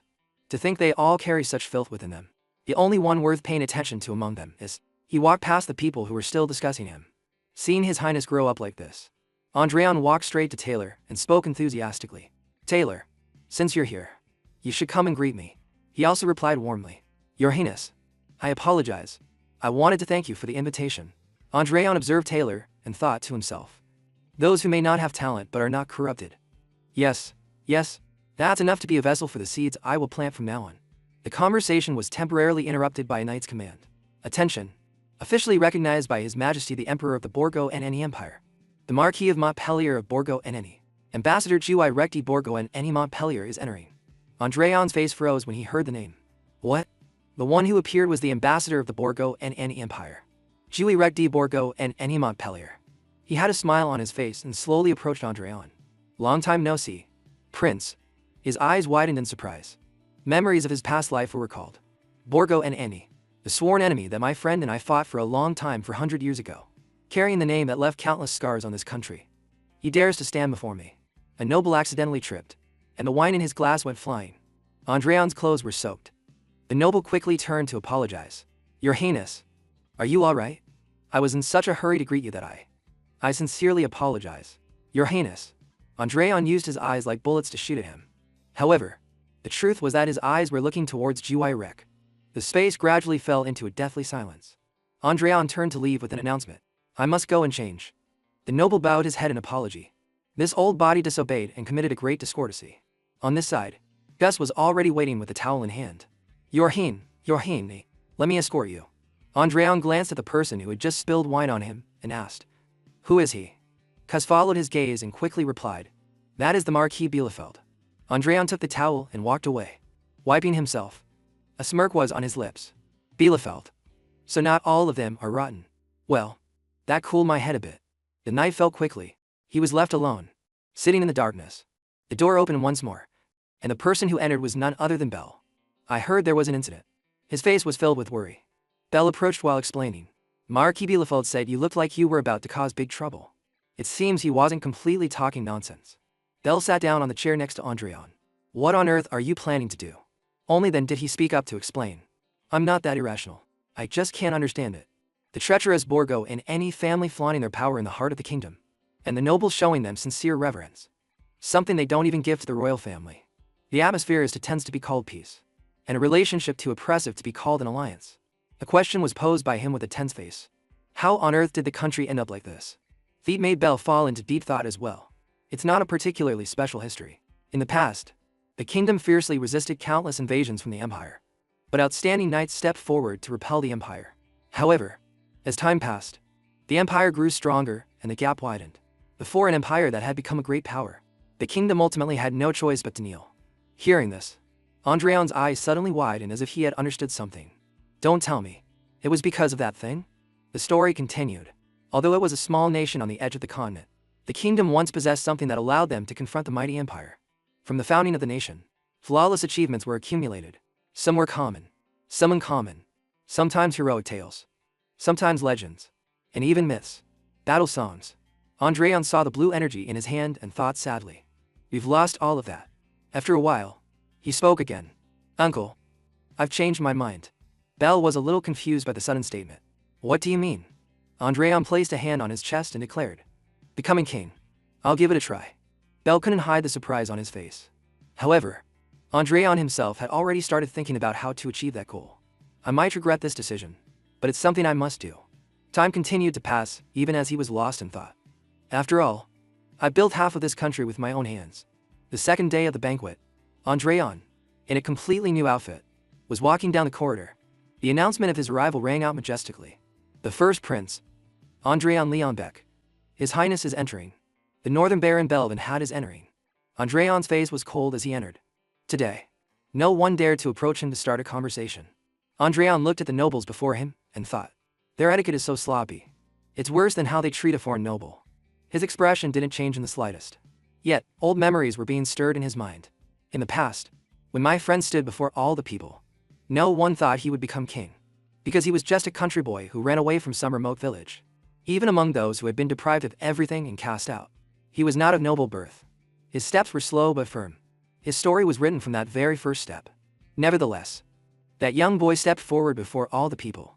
Andreon connected it to the present. Just like me right now. Blue energy enveloped him as his voice rang out. Oh, you who have eyes but do not see. That energy quickly spread throughout the room. Andreon's expression was one of excitement. Before the flock of sheep, I stand tall. I sing the song of the monarch. Current abilities cannot meet the rank of the battle song. A portion of the battle song is omitted, singing only one verse of the battle song, equivalent to 1/4. Under the pressure of this power on his body, Andreon couldn't help but feel uncomfortable. Compared to the song of the true dragon's demise, it's not unbearable. Since this battle song is only of heroic rank, not mythical, his eyes suddenly widened. However, no battle song is more fitting for the current situation than this one. A figure emerged from the crowd. The nobles all wore expressions of astonishment. The song had transformed into a suit of armor for Andreon. Now, this is enough. You can all stop. Before he could finish his sentence, something from behind caught his attention. Andreon quickly turned his head. This aura. An elf. The mysterious person spoke up. How surprising. To think there is still someone who remembers the battle song. Andreon's eyes widened in horror. No, that's not just an elf. That woman is. Why is that crazy bitch here? The most beautiful creation the gods ever made. A kind race that never harms even the smallest creature without reason. The gardeners of the great forest with a lifespan of 300 to 1.0 years. That is the image of elves in everyone's mind. But, in reality, they are cruel creatures that use their beauty as bait to destroy their opponents. Those called high elves, the upper-class elves, born with the qualities of a hero, are even more dangerous. Moreover, she is not just on the level of an ordinary high elf, one who has lived nearly 1,000 years, an elder high elf, a magic swordswoman who dances on the battlefield. Sigrun, a member of the subjugation team that slew the mad dragon 400 years ago. And also, Sigrun, at that time, perversely asked, "If your master dies, do you want to come with me? I'll make sure you're never bored for the rest of your life." She smiled, touching the body of Ron, which was then a sword, and spoke lovingly. "So, what if it's a sword? It's because it's a sword that I desire it even more. The madwoman who had tormented me to a horrifying degree. Just remembering it is enough to make the present-day Andréon shudder in fear. Could it be that she recognized me? And just when I sang the song of the monarch that she also knows so well." Sigrun approached and spoke. "Have we met somewhere before?" Andréon, opposite her, frantically shook his head. Seeing this, she muttered, "Strange. Why do I have this sense of familiarity?" He slowly approached Sigrun and spoke. "This is the first time I've seen an elf with my own eyes." The other nobles also slowly approached Sigrun. "Really? Is it true?" She placed a hand on her chin, feigning deep thought. Then she coldly declared a word that was enough to make Andréon freeze solid. "Lies." In his heart, he thought, 400 years ago, Sigrun was already a top-tier expert in her prime, so there's no telling what kind of monster she has become now. Now Sigrun began to present her thoughts. The reaction of humans when they first see an elf is usually one of two types. The vast majority will be mesmerized, but those with a high level of attainment will become wary. She reached out her hand and nearly touched Andréon. "However, as I see it." Then she leaned in closer with an observation. "Your highness doesn't seem to have reached that high level yet." Andréon pushed her finger away while replying. "It's just that my aesthetic taste is a bit different." This action caused Sigrun's expression to darken in a flash. She put on her hood and turned to leave. "I am very pleased to have met you. Even if only for a moment." Only then did Andréon allow himself to breathe a sigh of relief. "I've passed one hurdle for now." Comments rang out as the girls appeared one by one. "Too young. And this one seems to not want to make eye contact with me." Another one was called up. "Could it be that she's here to fight me?" Followed by a girl who said it was too late. There were even women with different expressions. Not interesting at all. The queen's face was so tired she could barely stand. Andréon standing next to her was the same. She turned to him and began to lecture. "This is the selection for the crown princess. You can't expect them to be like the women you usually meet. A crown princess must be virtuous, intelligent, healthy, and have a strong family backing." Unexpectedly, an announcement came from outside. "Your Majesty, the delegation of the elves is requesting an audience." The queen nodded in agreement. "All right." The person who appeared was none other than Sigrun. She bowed respectfully. Sigrun of the Mistletoe tribe greets the beautiful Queen Margarita. The queen opposite her also responded with a similarly gentle smile. "It has been a long time since the elves visited the kingdom. This is quite a surprise." Sigrun opposite her didn't beat around the bush and asked directly. "It seems the queen is looking for a spouse for his highness. Correct?" The queen had no intention of hiding it. "Just as you suspect." As soon as she heard those words, she stated directly, "I am a high elf. In human terms, I could be considered a noble from an ancient family." Andréon stood to the side, just smiling wryly and thinking, "Wait, what is she trying to say?" Sigrun continued to act innocent. "And coincidentally, my age is not that different from his highness's." Only Andréon knew the truth. Lies. A difference of nearly 1,000 years. And she says it's not much. How can she tell such a shameless lie without batting an eye? They say the beautiful elves are immortal, and are the ideal life partners for humans. And there are those who are always by their side to serve them. In human terms, that would be a knightly order. Actually, from the first moment I saw his highness, I felt my destiny was linked to yours." Andréon was made to ponder by her words. Elves never lie about their destiny and fate. Were those words true? Hearing this, the queen had to gasp and think. How bold. A declaration that was enough to make the nobles buzz with discussion. Come to think of it, I heard elves take destiny very seriously. So there's going to be a marriage alliance with the elves. Oh my. This time, Andréon couldn't hold back and acted immediately. He grabbed Sigrun's wrist. Then, without another word, he immediately pulled her away. "We need to talk in private." The nobles watched and commented with annoyance. What an insolent brat. The door to the room was quickly closed. Andréon turned to look at the person next to him. Sigrun. And he didn't beat around the bush when he asked directly. "Tell me your real purpose." Sigrun had a smile on her face. "I just came for the friendly relations between my tribe and the kingdom." Andréon laid his cards on the table with her. "I'll ask again. Elder Elf Sigrun, the executioner who has shouldered the sins of her tribe for hundreds of years. The sword of the Mistletoe tribe." He posed the question. Is your purpose espionage or execution?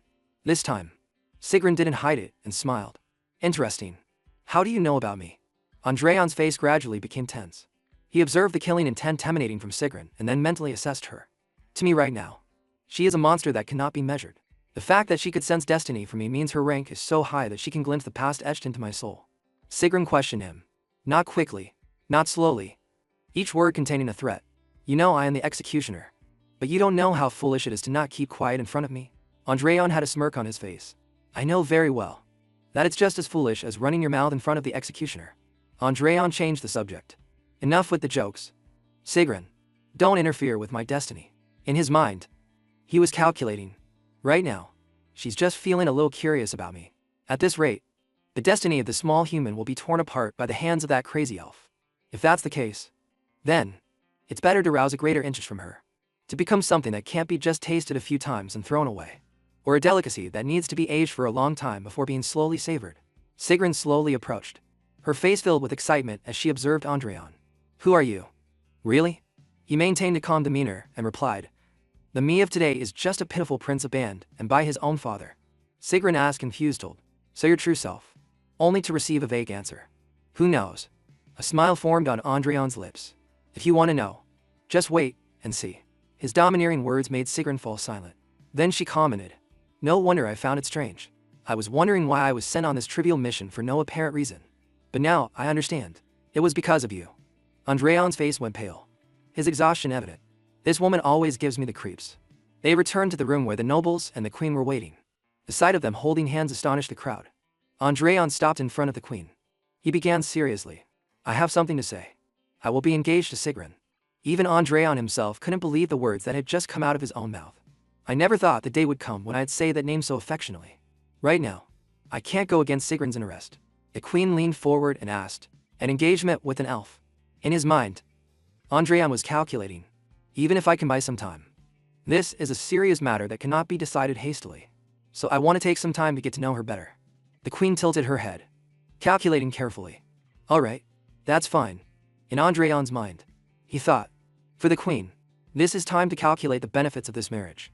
For Sigrun, this is time for the dish named meat to mature. But for me, it will be time to cultivate the strength to escape from this crazy elf. A powerful hand slammed down, knocking over a teacup. Damn it. A stream of curses echoed through the room. That bastard, who has nothing on me other than being born first, dares to act so high and mighty. Jillian's face was now flushed with anger. He remembered Andreon's actions and was so angry he saw red. Lately, not only did he get our uncle's sudden support, but he also snatched the flower of Lion's Heart City. This time, he even dares to touch an elf. I thought women were just beautiful at best, but I never expected the elf race to have a presence that far exceeds imagination. Jillian then smirked and muttered with a smug look. That's right.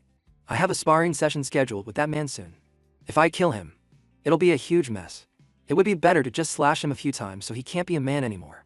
I will trample you under my feet so miserably. And night was already waiting. His voice rang out.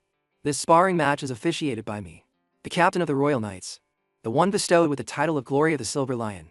I, Stucker, declare that no one may object to the outcome of the match. I invite both your highnesses to draw your swords. Andreon, on one side. Let out along. Lazy on. It's just a sword fight. Why so many words? Jillian, on the other hand, arrogantly drew his sword. I've prepared a lot for you. I've brought quite an audience. Are you pleased? His words were full of challenge. I hope you won't disappoint the people who came to watch. Andreon replied calmly. I already saw them. You talk too much. Jillian's anger flared, and he roared. After the match ends, I hope you still have the energy to chat like this. Andreon, seeing him charge forward to attack, replied coldly. I was originally planning to play with you a bit. He moved quickly and ended the match with a single blow. But I'm a bit busy right now. Jillian collapsed to the ground without even a chance to react.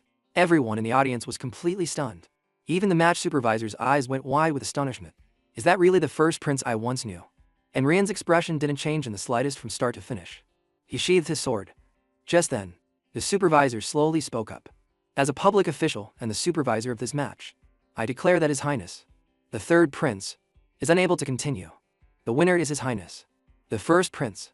And Rian glanced back with a look of disdain. His face tensed as he muttered. Why are so many of these so-called nobles flocking to watch kids fight? The nobles began to whisper amongst themselves. Did Prince Jillian really lose? He's a promising to circle pinnacle of the kingdom. How could he possibly lose to the first prince? He only started training a few months ago. Jillian woke up with his head covered in bandages. He practically shot up, cursing, "That damn useless bastard." He then stormed over, threw open the door, and declared, "Get ready. I'm going back to settle this with him." A voice from behind interrupted him. "Your Highness," the knight reported calmly. "His Highness, the first prince, left the royal capital with Count Ban Lohat as soon as the match ended." Jillian asked impatiently. "Left? Left for where?" The knight answered hesitantly. "Well, it said he's heading north, to the domain of the Ban Lohat family." Boo, riding beside Andrian, remarked, "You've become quite a skilled rider." And Rian smiled and replied, "Things like this are easy to pick up once you get the hang of it, right?" His nephew's smug attitude made Boo grimace. "I spoke too soon. You should learn a little humility. But why are you in such a hurry? The banquet is over. Why not rest for a few days?" And Rian calmly explained, "Because there's no place for me in the royal capital. I have no intention of seeking support from those who can't even recognize their own country's master and only know how to suck up to the empire's hunting dogs." Boo, at his side, commented, "Compared to those nobles, soldiers and knights suit you better, don't they? They may not be as cunning as the nobles, but they're far more steadfast. Do you think winning them over will be easy?" Hearing this, a smile spread across Andreon's lips. "Go through life and death together, and bonds will form naturally. What's there to worry about?" Boo then voiced his thoughts. "I still can't shake the feeling that you're being too hasty." Andreon thought to himself, "About that, if I hesitate, I'll be forced to marry that crazy woman. In the past, she set her sights on meta disastrous end. Before that happens, I need to get stronger. That's impossible in the peaceful royal capital. So I have no choice but to leave. The place to accelerate my growth and to sharpen my blade is somewhere else. A place where a person's character is tested the most. A place where the most battle hymns are born. The place I need to go is the battlefield." As they arrived at a new location, Boo announced, "That mountain range is the Sword's Edge Mountains. The border our family has spent a lifetime defending." And Rian shivered as the wind blew past him. "It's freezing." Seeing this, the older man kindly suggested, "If you can't bear it, you can ride in the carriage." And Rian shook his head. "No need. I have to get used to this cold eventually." Another man's voice came from the carriage. "It seems I'm being a bother. This old man has taken over everyone's carriage." And Rian looked at him with curiosity. "Why are you tagging along anyway?" "There's nothing to see," Niccolo explained enthusiastically. "If not now, when else would I get the chance to witness this treacherous northern region? Besides, the book I'm about to write will surely be useful to your Highness." And Rian was annoyed by this attitude. What an annoying old man. His gaze shifted elsewhere. It landed on Arwen. Andreon slowly approached and asked with concern, "Arwen, are you all right? It must be cold riding up front." "Huh?" She quickly turned her head and insisted, "I'm fine." And Rian looked at her trembling body and replied, "If you're tired, you can switch shifts at any time." Arwen adamantly refused. How can a knight seek comfort for herself? Her attitude pleased Andrian, who noted, "It's good to have someone so full of spirit." Arwen's face flushed as she silently moved on, and Rian then glanced back. On the other hand, it seems the ones forced to follow by royal decree are quite displeased. If K or Kex were here, he would have whipped them into shape. The reason for this was that the king had previously ordered, "The royal knights are not your private guard. Don't you have plenty of your own knights? Though I doubt you truly see them as such." His father's words had infuriated Rian. That narrow-minded old man. That was also why Cuz couldn't accompany him to the north. No matter how many crazy things this body has done, I'm still his flesh and blood. The king's attitude is a bit too much. There must be some hidden reason I'm not aware of. Seeing the snow begin to fall heavier, Boo urged, "We need to pick up the pace. If we don't hurry, we'll be trapped by the blizzard, unable to move forward or back." The snowflakes soon turned into a raging blizzard. The march was so harsh that you couldn't hear the person right next to you. Boo looked back with concern. He quickly gave an order. "Abandon the carriages. Keep only the horses and proceed on foot." And Rian glanced around and noted to himself that the shout was amplified with monosound. He then signaled to the person inside the carriage. "Adelia." Adelia quickly took his hand. "Your Highness." "Thank you." And Rian replied softly, "It's all right." Arwen ran over, concerned. "Your Highness, are you okay?" And Rian calmly replied, "I'm fine." The others were in chaos. "Watch out, over there. We're going to crash." "Wait a minute. The wind is too strong." And Rian acted quickly and gave instructions. "Arwen, take care of Adelia." Arwen acknowledged the order. Yes, your Highness." He walked over and ordered the fools, "Drop your shields. Holding shields that big. Of course the wind will blow you away. Ditch everything cumbersome except your swords. We can come back for it later." You, the big guy. Take the lead. Form a single file line. The other knights watched Andreon's actions and couldn't help but be impressed. Looks like we won't need to step in. We were planning to give him a little welcoming party and then help out. Does the prince have actual combat experience? Every step through the blizzard felt as heavy as lead.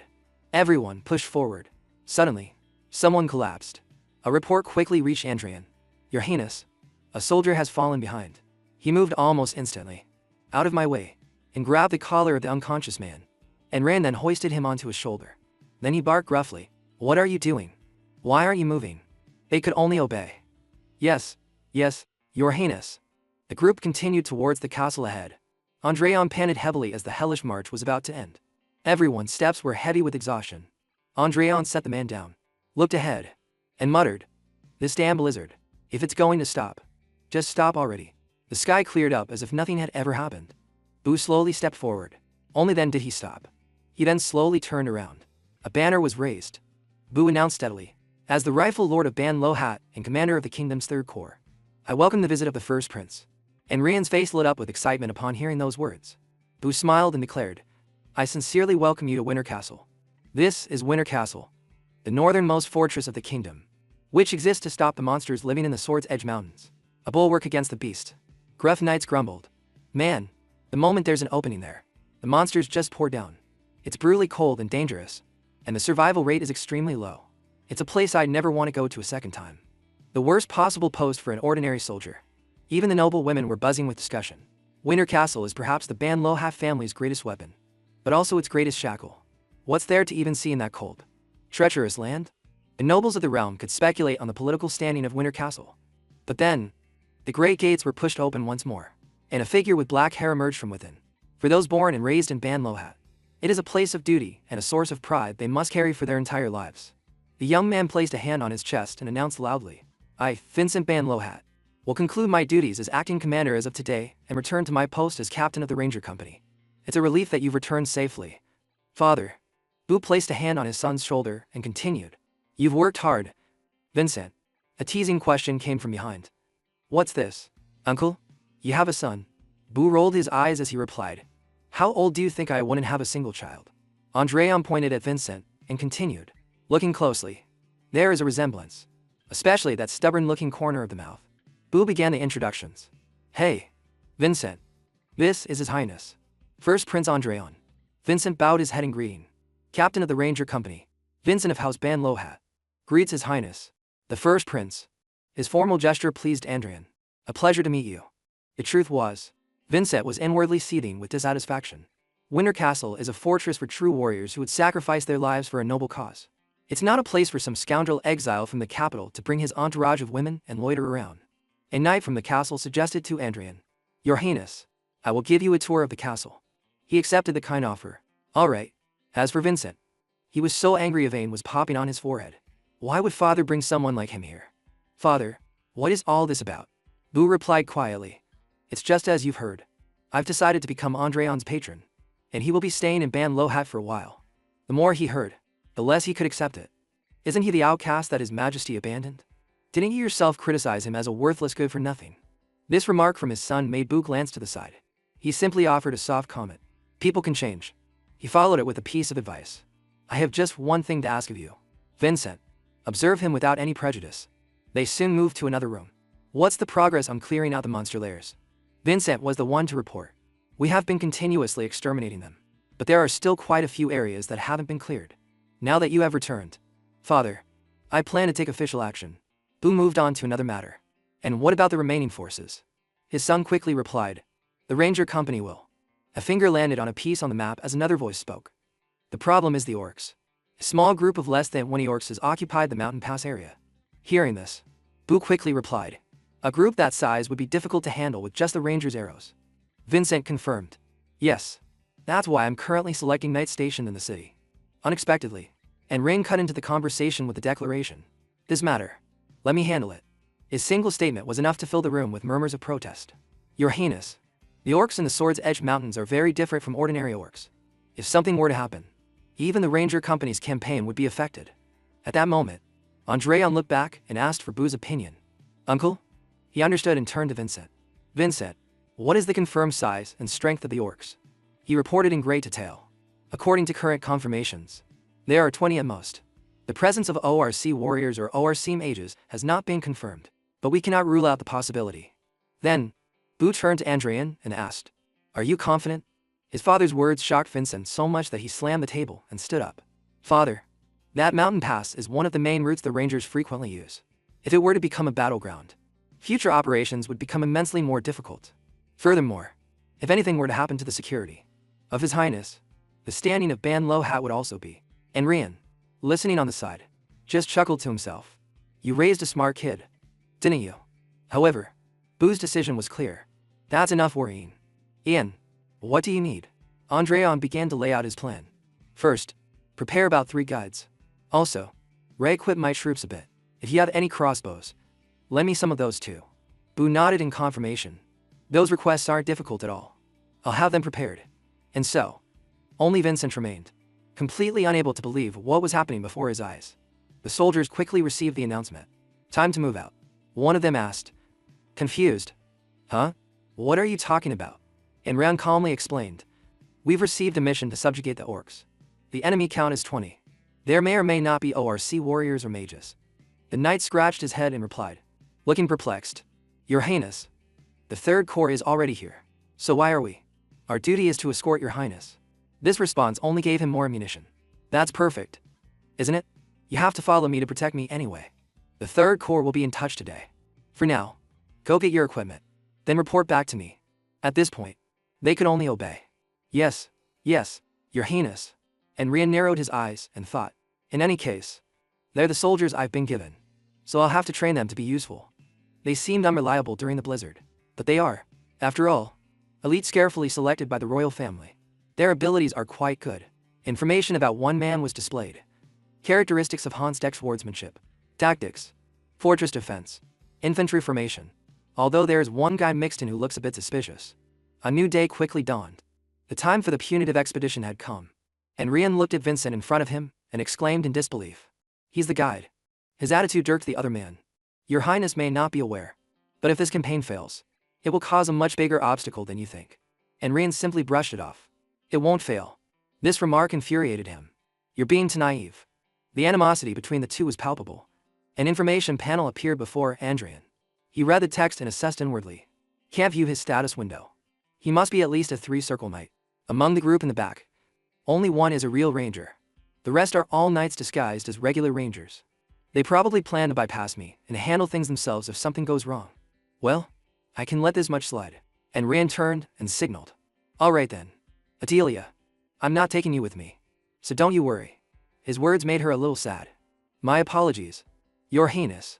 But the truth was, and Rian was worried for himself, because if her characteristic develops incorrectly, I'll be the one in trouble.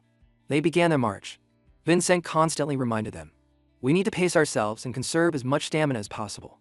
If your stamina drops, your limbs will go numb, making it very difficult to fight. Especially in a place like the Sword's Edge Mountains where snow and ice accumulate. You must pay even more attention to your footing." Andreon's face grew dark. This guy is even chattier than his father. The figure of a rabbit appeared from the bushes, seeing those around him grow tense. And Rian thought, a rabbit? Looking through his spyglass, they quickly located the monsters. Several ferocious orcs were having a meal. Vincent's expression grew serious. He turned back and signaled. "There's a group of orcs ahead. What's your plan?" Andreon answered by raising one hand. The knights quickly took their positions and loaded their crossbows. The ORC turned its head at the sound, and Rian advanced towards the monsters. A wicked smile spread across his face. "Hello. It's been a while." The command was given swiftly. "Fire!" Bolts flew straight into the group of orcs, and Rian got into a combat stance. His footsteps thundering, his eyes sharp, and as he slowly drew his weapon, Andreon charged at the ORC in front of him. A roar filled with murderous intent erupted, and Ren wore a thrilled smile as he prepared to dive into battle. He unleashed a powerful first slash, and the scent of blood filled the air, and Rian continued to press forward. His face was a mask of pure excitement. "This is what I've always missed and craved. Excellent. This is the true atmosphere of a battlefield." Just then, R1 rushed over with a warning. "Your Highness, it's dangerous." However, Andreon loudly stopped her. "Don't come over here." His words took Arwen by surprise, making her hesitate for a moment. And Rian was completely focused on the battle. A smile played on his face, because if she got caught up in this, it was a time more than 400 years ago. and even longer than that. An era when orcs were not monsters, but one of the rightful masters of this continent.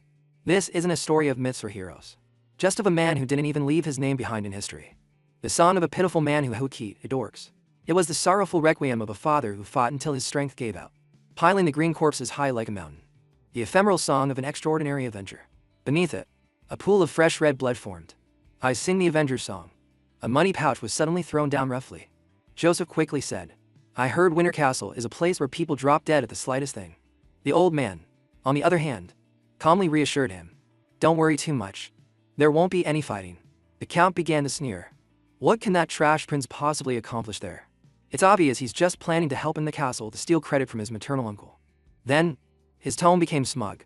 What's important isn't that piece of trash. The Ban Lo hat. You are to monitor the movements of Winter Castle. Report anything suspicious to me. On his end, Joseph quietly tightened his grip on the money pouch. The other party questioned him again. Can you do it? Yes. And soon after, he replied, I will do my best. My Lord Count. Returning to the present, Joseph was terrified. This is clearly what I heard. It was all a lie. Before him now was a frenzied ORC. This is completely different from what I was told. R1 shouted. First rank. Hold formation and advance.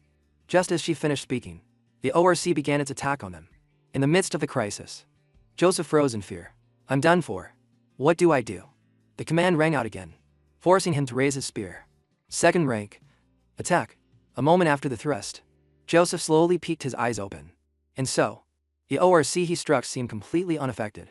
Terrified, Joseph hastily dropped his weapon. I'm dead.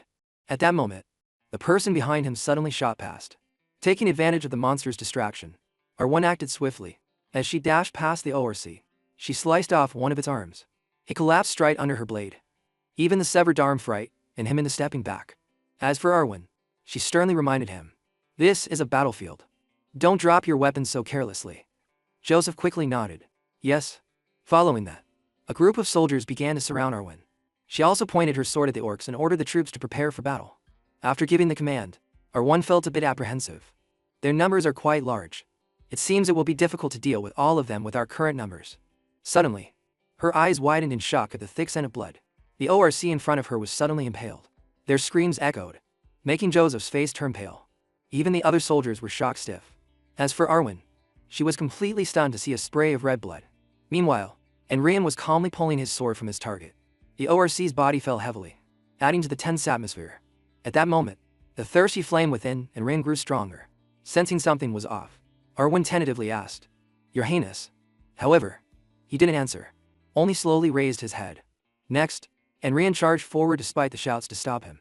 Your Highness. Protect him. In response, his steps only quickened. In his mind, Enrian recalled old battles. It's still not enough. Back then, his master used him to strike down an ORC. No matter how many I kill. He didn't stop there. Felling another one. And killing more is still not enough. Yet the man's expression remained impassive, endlessly seeking the blood of his enemies. Enrian recalled the man's aura. How he had wandered the barren lands ruled by the orcs. A ferocious ORC swung its axe down, but he leapt high into the air.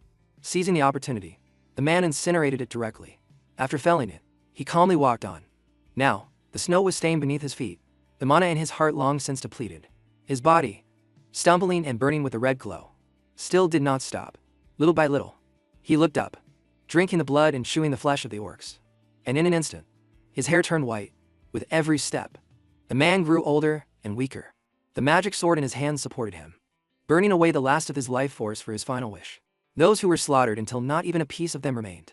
As the one who witnessed it all, his face darkened with terror, along with a deathful painting. It was a requiem for his wife and daughter.